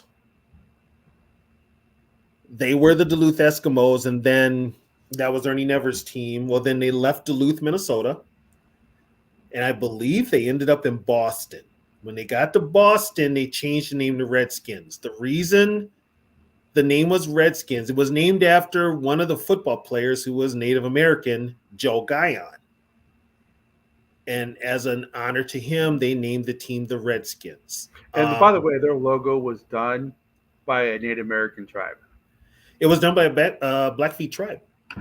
It was done by an artist. I think it was, and the man on the emblem was a member of the Blackfeet or Blackfoot tribe. So, and then because up till then, like they had a arrow as a decal, they had the R. Yeah, they had Florida State's helmet. Right, which the R was Vince Lombardi's. Was Vince Lombardi's creation. So it's kind of like the Blackhawks logo, Florida State's Chief Osceola, their logo. All those logos have been done by Native Americans. Right. So how can it be offensive to Native Americans if they're the ones who did the logo? That's my question. It was never the logo, it was the name. So it was the name. Redskins back in the day was a slander name for Native Americans. But there was, like I said before, if Daniel Snyder had handled things differently, they would probably still be called the Redskins with no problem. But Daniel Snyder was such a dick till you had to get away from it. You did. So now they're the Commanders, which I don't have a fucking name. I don't have a problem with that. The Giants, okay, so here's the deal. When the Giants played in New York, you had the football Giants and the baseball Giants. And that's what they were. It's then the Giants moved to San Francisco. The Jets were originally the Titans. And Dolphins, Miami Dolphins, that fits them. Seahawks fit Seattle's. The Buccaneers actually fit Tampa very well. Does it? Mm-hmm. It's called the Golden Coast because of all the pirate treasure that's been shipwrecked on the coast. Okay, so that fits them. Yeah. Atlanta's got the Falcons. Well, which I like. I ain't gonna complain. I like that. Well, they also two of their teams have the bird of prey. Actually, if they get hockey back, which is a big talker, 3 of their 4 teams are going to have a bird of prey as their. What are they going to call the hockey team? Thrashers. They're bringing them back to Thrashers. Yeah, the word is if they get an expansion team, because for some reason the new owners, there's new owners in the area who want hockey. The NHL wants the Atlanta market, so the Thrashers would come back. Yeah. Okay, that's where the Calgary Flames started. They were the Atlanta Flames. And the Braves probably, if the Braves started in Atlanta, they probably would be called the Braves. The Braves were all over. My God, the Braves were Milwaukee at one time, and Boston, and Sarah. There used to be 2 teams. There used to be 2 teams called the Senators in Washington, and neither one of them made it. So I think they want to keep away from names like that. Actually, Sarah, the Washington Senators became the Minnesota Twins. Yeah, and then the Texas Rangers. The Texas Rangers. Yeah, that's what everybody wanted. That's if most Redskin fans, because my mom's one, would say that if they just went from Redskins to Warriors and kept everything the same, nobody would complain. Guess what stopped them? You won't believe it when I tell you why they weren't called the Warriors. What, the Golden State? Yep.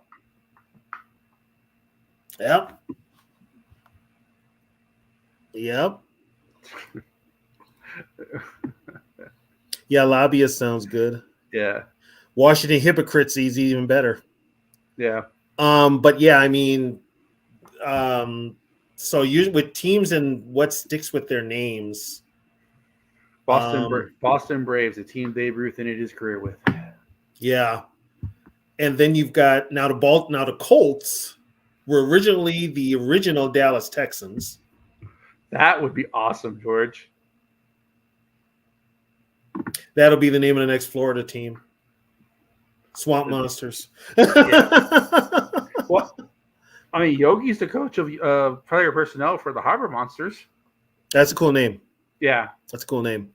The Duluth Harbor Monsters, an indoor professional team. And I'm going to tell you something. If you're ever in Duluth, and it's kind of cool up there, but it's weird.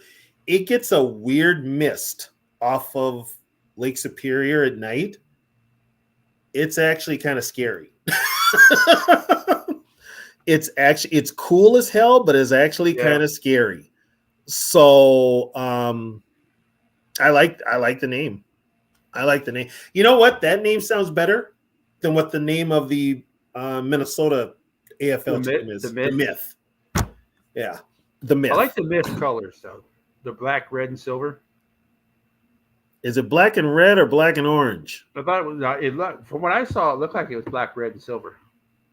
I'll have to take another look. Yeah. But black and orange has to be done right because you would look too much like Halloween. Like the Bengals do black and orange white. Yeah, because they're predominantly black. Yeah. So they're predominantly black. You don't want to look like Halloween, you know. And they're a team that needs their uniforms redone too. Let's just be honest. Nike, since they started doing all the sports uniforms have really just And screwed them up. MLB players, since they're they're reporting to spring trading, Mm-hmm. they hate the new uniforms. I believe it. So they so there's probably going to be a change. Actually, the best team for New Orleans is their arena team name. The arena football team is called the New Orleans Voodoo. Yeah, they're called the Voodoo. That is a phenomenal name. Well, Saints does fit them though. They're named after the song, the Saints, when the Saints go marching in. And the original owner of the team was Al Hurt, he was a jazz man, trumpet player. Yeah. So for them to have Saints, that was fine. Their basketball team was a New Orleans Jazz. Right. Which I want to, because my wife, for some reason, we were flipping through channels and she stopped on Angels in the Outfield. Mm-hmm. And Christopher Lloyd was talking to Tony Danza. He's like, some things in sports don't make sense, like the Utah Jazz. I want to yell at the screen. That's because they started in New Orleans, you dumbass. They started in New Orleans. Yeah, they were the New Orleans Jazz. When Pistol Pete paid for them, they were the Jazz. They were the New Orleans Jazz. Okay, and you want to talk about how different basketball is? I think I read somewhere Pistol Pete scored 69 points in one game without a three-pointer. Yeah, they didn't have the three-point line. They didn't have the three-point line back then. He puts up 69 points. They didn't get the three-point line until, like when Bird started his career, they didn't have the 79, 80. Yeah. So I think the first year for the three-point line was 79, 80. So so it's kind of like, and then, the Dallas Stars, they're the North Stars. Yep. But Stars fits because it's Dallas, and so you just drop. Well, technically there is still a team around that has a racial slur. Which one? Vancouver Canucks. Racial slur to who? Canadians. The Canucks is not. Canucks is not a favorable term for Canadians. So. Oh, is it really? Yeah. That's what I was told, at least. Sucks for them. Buffalo is named after Buffalo Bill, the cowboy. Buffalo Bill Cody. Yeah, that's why their name is the Buffalo Bills. Yeah. They were an NFL team and they merged there. Mm-hmm. So the NFL would never have put a team in Buffalo. No. Now technically they're the only team in New York. But there was talk of them moving to, of all places, Canada. Well, they're not the only team. They're not the only state that has three teams. Florida's got three teams. California has three teams. What does California got? Niners, Chargers, Rams. Yeah, they had four. They had four. Yeah. Texas has two. Yep. There's talk. San Antonio at one point was the leading city to get an NFL franchise. But Jerry Jones put it in. But the Austin San Antonio area, I'm about 40 minutes from Austin. And there's a city, there's two big cities in between that has a lot of space. San Marcos, where Texas State plays, and New Braunfels. They have tons of space, so that if there was a new stadium, that's probably where the stadium would be. Right. Probably would be at. But the area is too big to ignore. Right now, there is between Austin and San Antonio, I think there's 2.9 million people. If they're projected by the year 2030 to be around 3.9 million. Here's the thing, though: if the NFL is going to expand, it's going to water down the league anyway. Yeah. Quarterback play sucks already. Yeah, so it's even going to be worse. But you know what? For years, Red McCombs tried to move the Vikings down to San Antonio. So, by the way, I'm going to set the record straight here, people, because I've seen this a lot on X, Twitter, Facebook, whatever, social media. people have been getting on the Wilfs, but everybody's like, guess what? If the Wilfs didn't step in and buy the Vikings, they would have moved the team to LA. Okay, I'm going to set the record straight for all of you. The Minnesota Vikings were never going to LA, even with the Wilfs as owner. I'm going to tell you why. Stan Kroenke eventually moved the Rams back to LA. The stadium that the Rams have was paid for out of Stan Kroenke's pocket because LA County voted down a referendum to help put public money to a sports stadium. They shot it down. All the new stadiums in LA, the new Clipper Stadium, the new Warrior Stadium, they were built with private money. Yes. That's why Oakland is leaving. That's why Oakland A's are leaving here, because they should have got the A's should have got a stadium 30 years ago. That place is such a dump. But that's why the Raiders left. And then that's why, because Oakland, of all the teams that are there, Oakland's got the less money. It's doesn't bring in as much money as LA or San Fran. So right. The owner needs a little bit of help. But it's like the people are killing the A's owner because he's moving the teams. And I go on there, I'm like, what are y'all talking about? You guys had 4 sports franchises. You know, now you're done. Now you're, because the hockey team that was there left long, but they left a long time ago. But now you guys are down to, once the A's leave, you guys are down to 0. At what point, when does it become a city issue? You know, because the Warriors started off in San Francisco because they used to be called the San Francisco Warriors, and then when they moved to Oakland, it became the Golden State Warriors. Yeah. And then they're moving back to San Fran.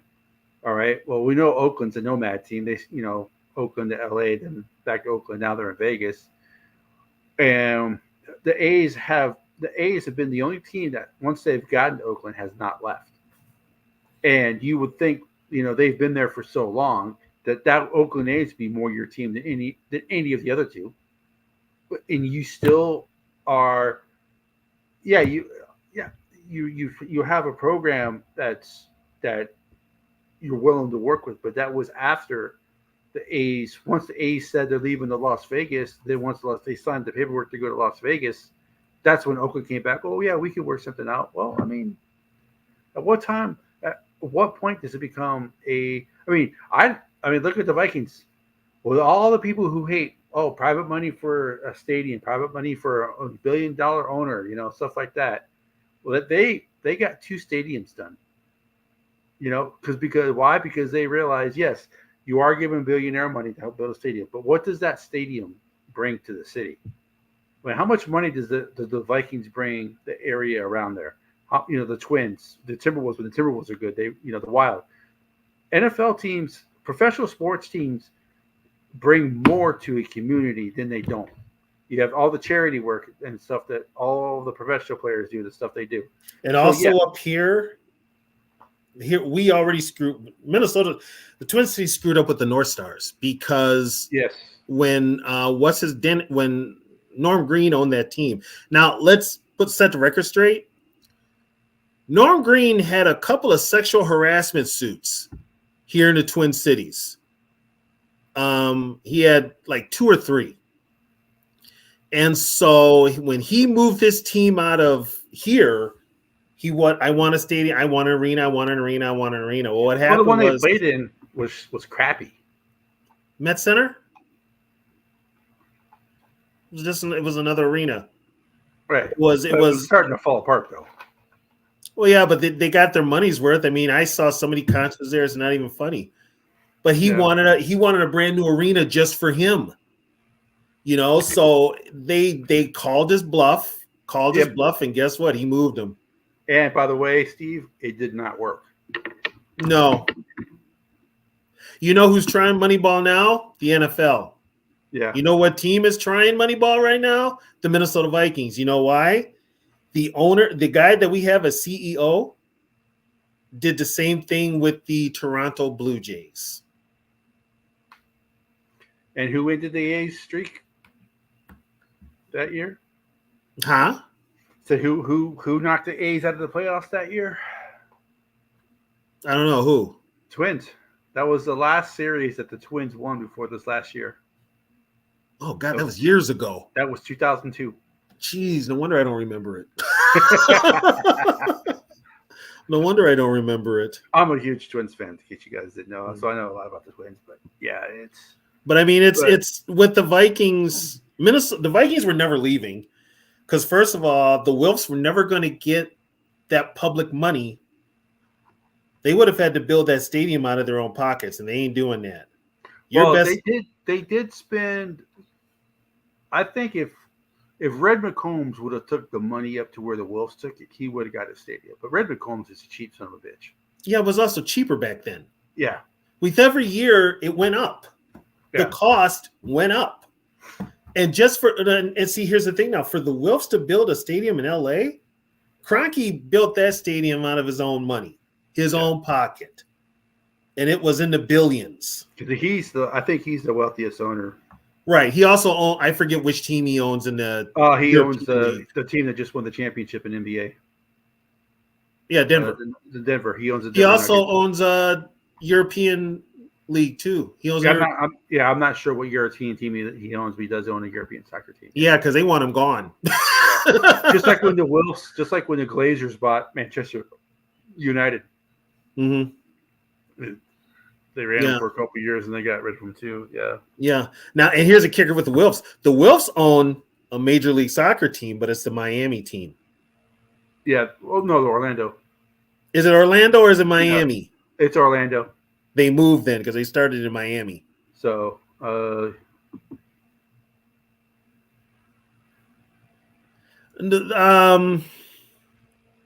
why they ended up being called the Bears, I don't know. I don't know why they got the Bears name. The Cubs. Chicago Cubs, that's right. They both played at Wrigley Field. Yep. And they both played at Wrigley Field. And football players are bigger than baseball players. That's why they're called the Bears as opposed to the Cubs. Yep. And the Chicago Cardinals played at the old Comiskey Park. Yeah. Because the Chicago Cardinals were. God, think about that. I know being a Lions fan is bad, but the Cardinals have been a team since, 1929? They have 4 championships. Yeah. That is. The Cardinals don't have any. The Cardinals don't have any real fans. No. They've moved so much till whatever fans they had in St. Louis are no longer their fans once they got the Rams. Yep. And now they're all in the Battlehawks. They love the Battlehawks. The Battlehawks is the Rams. Yeah. And now you've got now they're in Arizona, and Arizona's a bunch of transplants. It's the same reason. It's the same issue with with Florida teams. There's so many. Like Dolphins, they finally have a couple of generations of Dolphin fans. But when you go to a Dolphins game, there's still New York. There's a lot of Jet fans there. If you see you play at the Jets, a lot of transplants. A lot. Especially from New York. So if they play the Giants and Jets, there's always going to be a lot of those guys in the stands. Tampa Bay the same way. Tampa Bay used to have. I mean, when they played like in the NFC Central, yep, there was always more Viking fans, Bears fans, and Packer fans. Because I used to go to because I grew up in Florida. Every time Minnesota would go to Tampa, I pretty much went almost every year, and there was always more Vikings fans than Buccaneers fans in the stadium until the Buccaneers got good. Once the Buccaneers got good, it changed a little bit. But when the Buccaneers were awful, it was always more Viking fans than Buccaneer fans. Yeah, it's in some teams. I can tell you right now, when the North Stars left Minnesota, there were no fans cheering for them. There were no Minnesota fans cheering for them. I don't know any that cheered for the Stars when they left. I hate the Stars. Yeah, it just and how if you live in Minnesota, how in the hell can you be a Lakers fan? Because that team left before many of us were even born. But still. Well, They see, left. and I'm old enough. We didn't have a major league NBA team until the Timberwolves. That's why I'm a Hawks fan. It's like, but it's almost like you've got a whole generation, like the generation before us that knew of the Lakers in Minneapolis are mostly gone. Yeah. So it's like my generation, those that are old enough to remember. I mean, when the Lakers left here, they were kids. Some were kids, Cool. but most of that generation is gone. So if the Lakers didn't win, so the Jazz when they went from New Orleans to Utah, it's kind of shocking they didn't change the name, you know. But I can kind of understand why the Lakers didn't change their name because of all the history that the Minneapolis Lakers had with winning those championships. So I can kind of understand the Lakers not changing the name, but yeah, Dodgers didn't change their name either. Yeah. Giants didn't change their name. Well, both those teams, because the Dodgers won one in Brooklyn before they left, I believe. Dodgers won a few in Brooklyn. Yeah, so I understand that Giants won before they left. So the teams that win, I can see the Cardinals. I guess that's kind of universal. So I guess the Cardinals, it was a Bidwell thing. Yeah, they own the same name. Owners. Yeah, same owners. The same families own the Cardinals forever. I'll give the Adams family credit. They did change the name to the Oilers to Titans to make it Tennessee's. But was still and they screwed them uniforms up. But they could have changed it. They could have picked. They could have picked a different nickname. Like I remember when they were trying to do expansion, and the Houston Oilers were still in Houston. Memphis was trying to get an expansion team, and they were going to be called the Memphis Hound Dogs. Memphis always tried. You know who was Memphis back in the day tried to get an expansion team? You know who spearheaded that? Mike Lynn. Right. And he then was from Memphis. The Baltimore was trying to get an expansion team. I think they were going to be called the Baltimore Bombers. Well, don't forget Baltimore. Also, there was that time there where two American USA teams played in the Canadian Football League. Baltimore was one of them. Yeah, Baltimore Stallions. The Baltimore Stallions, yeah. And then Las Vegas Posse. Yep. Or Ohio Glory. See who else? Yeah, there was a couple of teams. Yeah. Yeah, you've had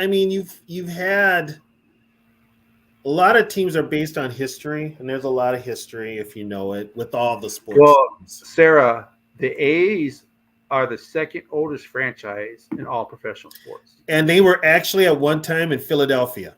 Yeah, the only team that's older than the A's in all professional sports is the Cincinnati Reds. And the Cincinnati Reds used to be called the Red Stockings. They just took the stockings part off. Right. So that's why they're just called because you got to keep in mind, back when they started those teams, athletics was probably, hey, they're athletic. That's why they play baseballs. Mm-hmm. It's probably how the name came from. Where I went, South Carolina, their nickname is the Gamecocks. They didn't have a nickname till the 30s, I think it was, when a newspaper reporter says the Carolina football team fought like a bunch of Gamecocks in the pit, so therefore they became the Gamecocks. That's usually, a lot of times, that's how nicknames happen.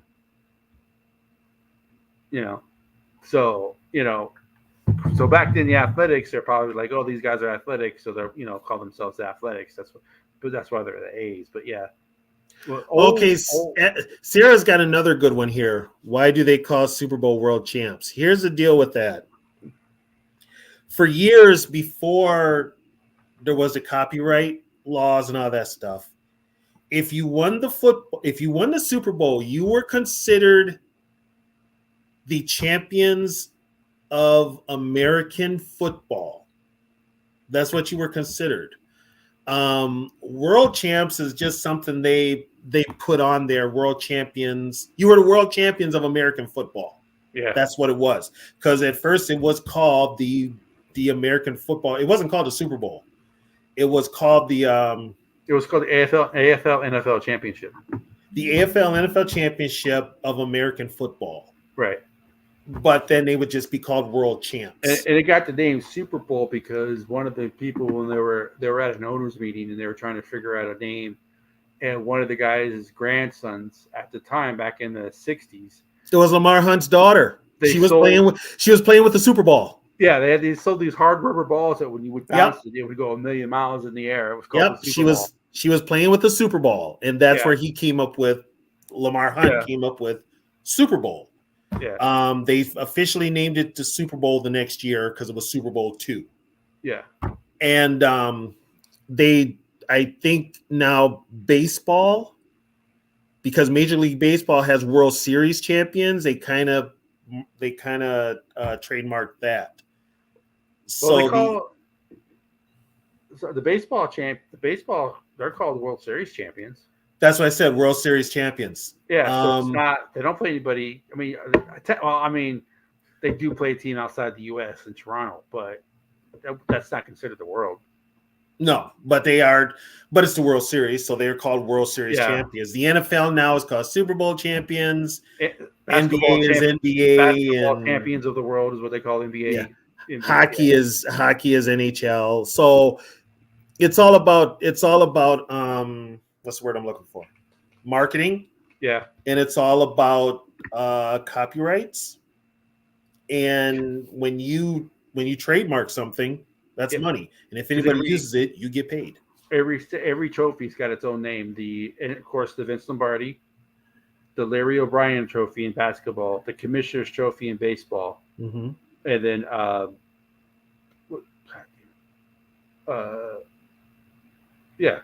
so Vince Lombardi, Larry O'Brien, the Commissioner's Trophy, and the Stanley Cup. Lord Stanley. Yeah, they took off Lord. It used to be called Lord Stanley's Cup. Now it's Lord Stanley's Cup. Now it's just called the Stanley Cup. Stanley Cup, yeah. And they didn't name. First of all, now it's called the Vince Lombardi Trophy. Didn't have a name. It wasn't called Vince Lombardi. I don't think it was called Vince Lombardi until 71 or 72. It was just called the Super Bowl Trophy, I think. Yep. That's what it was. Yeah. But yeah, I'm just surprised that the Montreal Expos were named after the World Expo. The World Expo that happened, and now they are isn't it? Didn't they move them to Washington? Yeah, they're the Washington Nationals. Yep.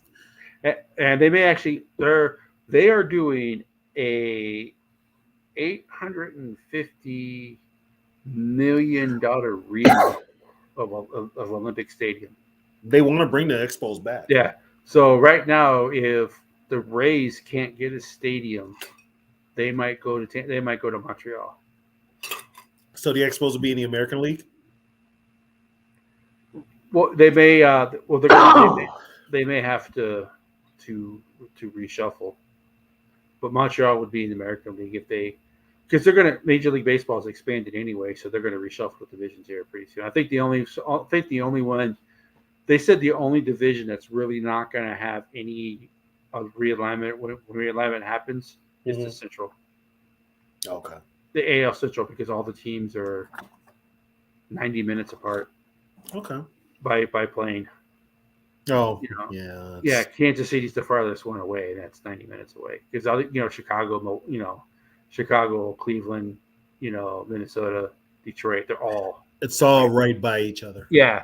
Kansas City is the outlier, but there's nowhere else to put Kansas City. You can't put them in the West. They're not far enough west. So, no, they're in the middle. They're literally in the middle. Yeah. So they're pretty much saying that's the only one because like you got Pittsburgh in the AL Central. Mm-hmm. So stuff like that. As regional as you could get it. That's yeah. But I think the AL Central. I think the Pirates are in the AL Central because of the historical value of all the other teams in that division. Because other than the Brewers, all the other teams in that division have been around since early 1900s. The Brewers are the old Seattle Pilots. Yeah. So sorry, we got into baseball. I'm sorry. Sorry. Wow, so we've covered. Just in Vintage Vikings, which it all tied back to some vintage stuff, but we've covered all four sports. Yeah. I think, It's amazing what we end up talking about on these shows. yeah. If you guys have any ideas about next show's week, about what you guys want to talk about, the combine coming up, the draft coming up, off season, off Free season agency free coming up. agency coming up, stuff like that. I watched our free agency show about the worst and best free agents that we signed. Yeah. You know who we didn't mention? Who? Cousins.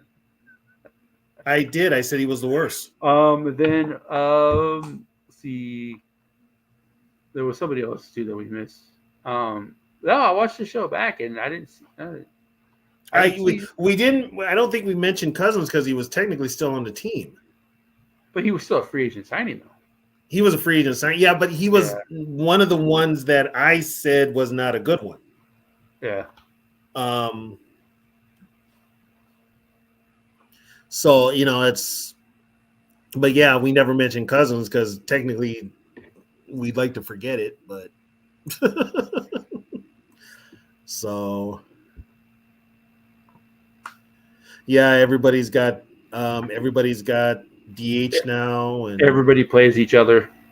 Yeah, which is the universal DH was going to happen because no one wants to see a pitcher hit.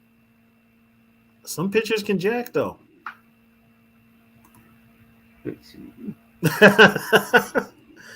There's some people that are like, Vikings are going to end up changing their name. Look at what happened to Washington. The Vikings ain't changing their name. No one cares. They're not. Yeah, the Vikings ain't changing their name. It's funny. It's funny because everybody talks about. Oh, this is bad. This is bad. If you truly look at the history of the Vikings, it's bad. They are not nice. It is bad. They are not nice people. It is terrible. I mean, compared to the football team's a bunch of nice guys. The history of the Vikings, oh my God. They conquered France, was it 6 times? They killed women, they killed children. They burnt down churches and they took all the gold. Put it this way, one of the heaviest songs ever made in music is about the Vikings. Immigrant Song is about the Vikings. Well, Fighting Irish, that's a Catholic school. So yeah, and Irish people do have tempers. And Notre Dame has already said they're not changing their name. Notre Dame is not changing their name at all. At all. The Vikings ain't going to change their name. There's too much of it's the reason. Okay, like I said before, when it went down with Daniel Snyder, it's because Daniel Snyder was such a jerk. If Daniel Snyder has showed a little bit of compassion and stuff and worked with those in the indigenous community, it could have been a different story. Yeah. But he was such an a-hole till yeah, he was, if he had been a little nicer, he could have kept it. If he would have brought, let's say, as many as tribe leaders he could have to a, like a convention or written like a boardroom. If he had sat down with members of the Native American communities, different tribes, different leaders, an accord, and had an accord, they could have reached an accord. And if he explained the history and explained the name, listen to both sides and listen to their concerns too, then it could have been worked out. But Daniel Snyder was defiant till the end. And it got to the point where his defiance was going to cost that team money. And when you lost FedEx, there was the problem. Well, and plus, they want to get a stadium back in D.C. And with the sort of negativity that Snyder was bringing, it wasn't going to happen. So, they want to put a stadium with the RFK stadium. Is that? Yeah, they want to put it. I have no problem with the name Commanders. I have a problem with the way their jerseys look, their uniforms. Those are god awful. But I don't have a problem with the name Commanders. But somehow incorporate the past into the present, so people don't forget what they were. You can pay history. You can pay homage to the history in a nice way. Yeah, and think about The thing about history is, and this is happening a lot, is a lot of people don't want to talk about history. Well, if you don't talk about, you're going to repeat it. Yeah. I like that band. And the lead singer of that band, I don't know if you guys ever saw a show, Viking Quest. I never saw it. How historical accurate it was. He is for non-professors, he is the leading historian for Vikings. They actually have a song called "The Vikings versus Saxons." There's a group called Saxon. Yeah, I remember Saxon. And then I'm on them off to the song with them called "The Vikings versus Saxons." Saxon is older than me. They're old, but they're old because their song was actually about. Their song was actually because the King Edward was actually the king that got rid of Ragnar, so of course the song is about that, because those two guys fought forever. Right. Here's the deal, George, with that. The NCAA didn't get the NCAA because of many of them were public institutions. They didn't own the rights to the names, so they were going to get grief for it. When it's a professional night, baby, I will call you.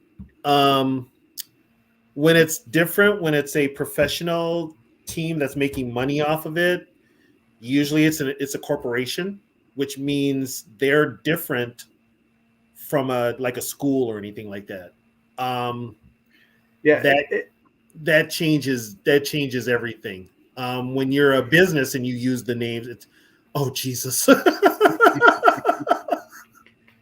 Oh, Sarah, don't get her started. See, George, that's the issue. That's the whole thing. Yeah, you have a bunch of people who are not even Native American telling Native Americans what they should be offended by. If most of these teams actually talked to the Native Americans, they would find out that they would not want the name changed. Like the Eastern Michigan used to be called the Hurons because of the Huron tribe. The Fighting Sioux of North Dakota. They tried like Louisiana Monroe, they were called the Indians. Okay, I get that. Stanford and the University of Miami of Ohio were both called the Redmen. Actually, you know what, Curtis, I'm gonna give you some blowback on that. Up here, especially with the Fighting Sioux, there were quite a few Native Americans that protested the name. Quite a few tribes. I don't think the Sioux. The Sioux tribes did. The Sioux tribes, the Ojibwe tribes. The ones up here, the Ojibwe tribes did, and they fought it for years. They did. Well, I know because I talked to a guy who went to Eastern Michigan at the time. They changed their name, and he said that the Huron tribe was proud that they were named the Hurons, but there's not too many Huron Indians around anymore, so they can't really. Right. Also, Guess what? You want to know who went woke years ago, since you put it that way, George? You know who really went woke back in the 70s? Stanford. Yep, they were the Redmen. And they were the Indians. I thought they were the Redmen. No, they were the Stanford Indians. Okay. They were the Stanford Indians, and they changed their name to the Cardinals. And now Miami of Ohio was the Redmen. They changed their name to the Red Hawks. They tried to get Florida. See, and this is where all the idiocy comes in about this. Hold on. I got to answer George. George, I've got friends from Grand Forks that are Native American, and I've also got other friends that are Native American that live on the reservations. And many of them did not like the Fighting Sioux name. You had a few that did. You had a few that did not give a damn, just like you had a few that didn't care about the Redskin name. Yep. But then you had those that were offended by it. So it was right along that line. You're going to have those that like it and those that don't. It's been that way for years. Yeah. But the clatter got louder. But then again, when you are a college and they threaten to take your funding, it's going to happen. All the high schools in Minnesota, very few of them have the Native American names.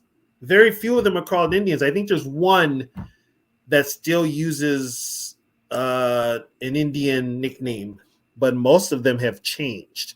And Yeah. the one that still uses the Indian nickname is because Native Americans fought to keep it. Yeah, that's the where I went. High schools around where I went to was the Vero Beach. One of the team's name is the Vero Beach Indians. Then you have Santa Lucia's Chiefs, and but the Santa Lucia's is an Indian word, and Vero Beach was founded by a tribe, just like Jupiter Warriors was Mhm. founded by Indian tribes. So all those city names are actually Indian names. So that's why they. But for going back to the college thing, you actually had people trying to change Florida State Seminoles nickname, not knowing that Florida State can't do anything to their jerseys in any sport without the tribe's permission. Yeah.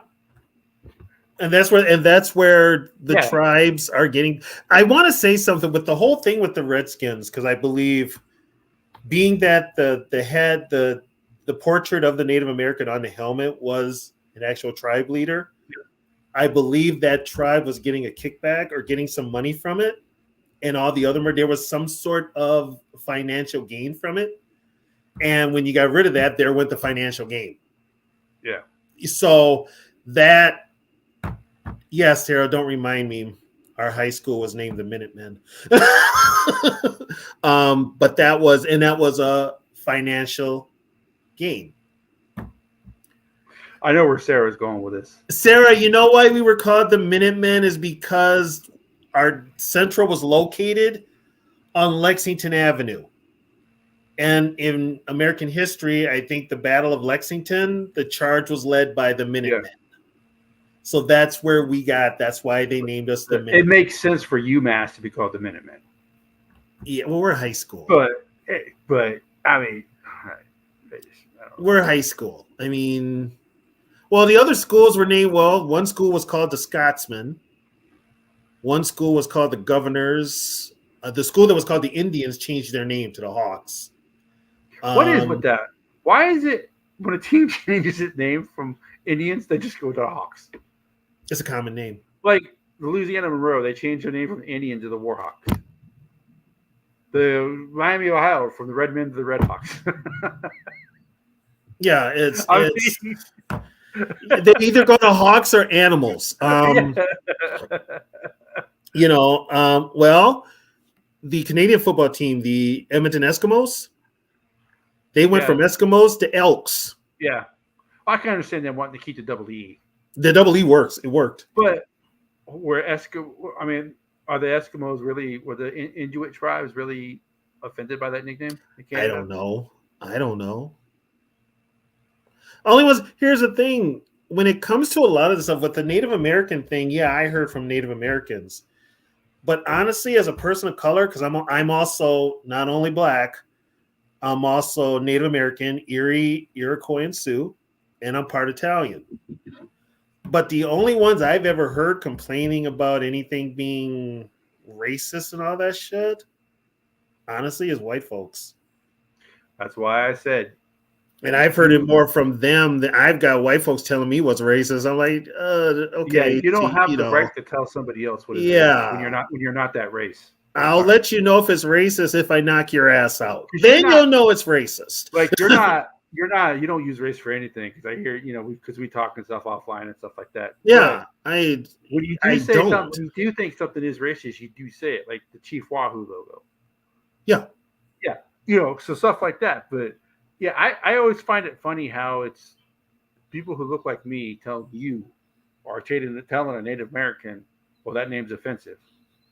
And the reason I bring it when I say some Native American, because being that I am close to Native American community, I know people that are Native American. My dear friend Chris King, God rest his soul, diehard Packer fan, he was Native American. He was a teacher. There were Native Americans that thought the name was a slam. It was racist, and depending on how it's used. Well, you're talking about Chief Wahoo, because that is definitely a caricature. It after a tribe leader or anything No, like that. Chief Wahoo was a racist. Yeah. That the way they drew that was meant, and it was the 30s and 40s. Guess what, folks? In the 30s and 40s, you got away with that crap. Yeah. Because I tell you what, that same brother been on that box of cream of wheat for 100 years. His ass is still grinning. And I'm like, come on now. Uncle Ben's had a different couple looks. Aunt Jemima, they finally gave her hair. boy, that family was mad when they took her name off because she They were getting paid. They were getting money. Not only that, they also she started the company. Yeah, she gave them their likeness. Yeah. Yeah, she gave them the No, we're not talking about Wahoo McDaniel, Steve. See, like even if you look at the old Boston Brave logo, the Indian head they have, that's actually a Cherokee Indian, from what I believe, that they took a picture of. It was a real Cherokee Indian, and they used his image. Well, and what people don't understand is, as far as the Redskins went, they always had that silhouette of a Native American. It was on their jerseys at one time, and then it was in the I think it was the team logo, but when it became prominent was when they put it on the helmet, and that was when they got from the Blackfeet tribe, and that changed from what Vince Lombardi had, because Lombardi's the one that designed the R with the feather, right? And that was his design. So they wore his design for 2 years, kept the jerseys. This is the thing now. They kept the uniform that Lombardi designed, but they changed the helmet to what it was for years. Yeah. So, but like we said before, it all goes back to the owner, Daniel Snyder. Daniel Snyder was a prick. Let's just be honest. He was a prick. I'm surprised he lasted as long as he had, because they were trying to get rid of him for years. Well, you know why? Because Goodell covered for him. Goodell covered for him in more ways than one. That whole thing with the cheerleaders, when he's in the office playing grab ass with the secretaries, that all got covered up by Goodell because they didn't want the negativity to cloud them. But then Snyder started to think he's invincible, and he started challenging the other owners. And they, right then and there, they had to get him out of there. I did see the Rock's family tree, and he's not kidding. Most of your Samoan wrestlers are all related to the guys that are wrestling right now.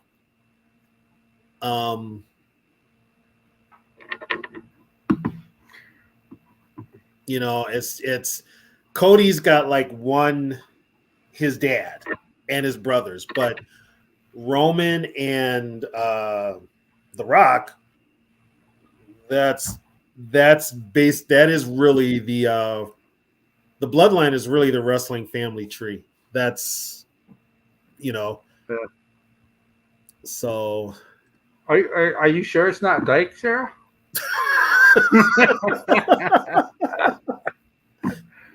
Goodell still has a job because he makes the owners a lot of money. Yes, that's why Goodell still has a job. He ain't the best owner, but he keeps making the owners money. Yeah. And he does what they say. Yep. He does what they say. As long as they got a puppet in the commissioner's office, he's going to be safe. Steve, the Fatus have always had jobs in wrestling, especially in WWF/E. Vince has always hired them and had them working for him. Roman's brother worked for WWE. He passed away from cancer, Rosie. But yeah, the Fatus have always had gigs. Now, The Rock is weird because The Rock's mother, her father, she was part of wrestling at one time too, but her father is Chief Peter Maivia. And he's got I forget what his other name, his real name is. But his dad was Rocky Johnson, and his dad was black. And so he is Samoan and part black. Nia Jax is his cousin, is The Rock's cousin.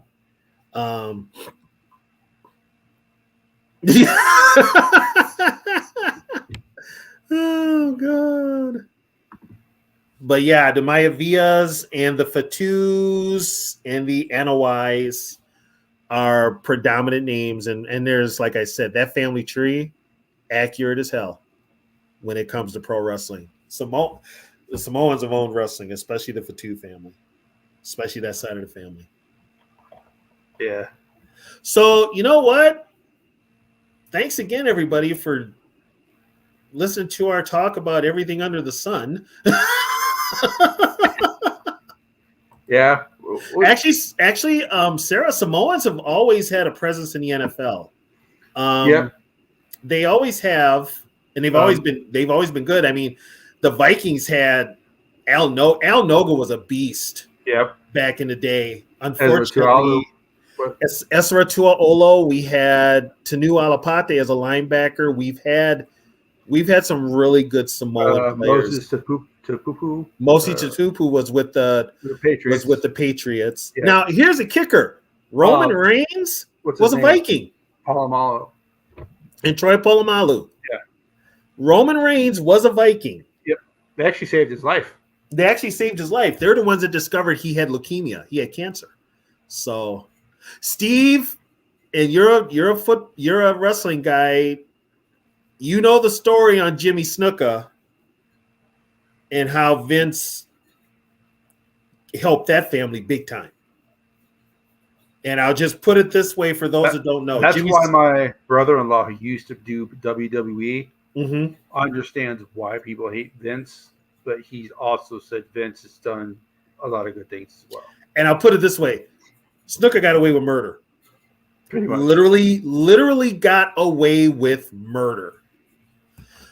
And for those that don't know, look up the story. But watch Beyond the Ring, this Jimmy Snuka fight. Yep.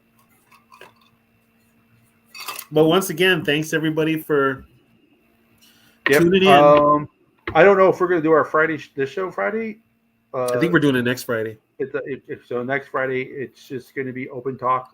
Well, you know what? It's after the Super Bowl. Should we do one? We can do one tomorrow. We can do one Friday night. Where everybody just comes on and talks? Yep. Steve can tell his story that he wants to come on and talk about. Sarah. I don't know if we'll go 5 hours again. No, we're going to have to cut it off at like 3. I was seriously. It was like 2 o'clock in the morning. Yeah, I was like, I ended up crashing right after. But yeah, we could do it. We could do it. Oh Jesus, Sarah. Yeah, we could. So this Friday we'll do another. We'll do another town hall chat. Put it that way. Town hall chat. Talk about anything you want. Hell, okay. Yeah. We'll do our post Super Bowl where people can vent and talk about the game or just talk about life in general. And speaking of which, the parade. Oh yeah. So as far as I know, all the kids are going to. The lady, from what I understand, the lady that was killed was a DJ at a station in Kansas. Okay. And she passed away. Yeah. But yeah, I mean, all the kids are going to survive though. So if you guys don't know, just look it up. That's all we're going to say about it. Yeah. But yeah, we'll have a all you can chat Friday. Yeah. All you can chat Friday. Talk about anything you want. And then we'll probably do that every 2 weeks. Yeah. If you have any ideas for us to do for vintage shows, please let us know. We are open to suggestions. So, but once again, I want to thank everybody for supporting us. Hit that like button. Hit like and share. Make sure you hit the bell too, so when we do go live, it shows up. I think you guys pretty much do, because as soon as I hit that live button, there's people join the chat. So they're already chatting away. Yeah. So, but this was less of we started off as a Vikings vintage show, but turned into a town hall talk. But we'll finish. Right. We'll definitely we'll actually bring people on Friday. So, like I said, like Tony said, appreciate you guys being here. You don't have to be here. but we do appreciate it. So until next time.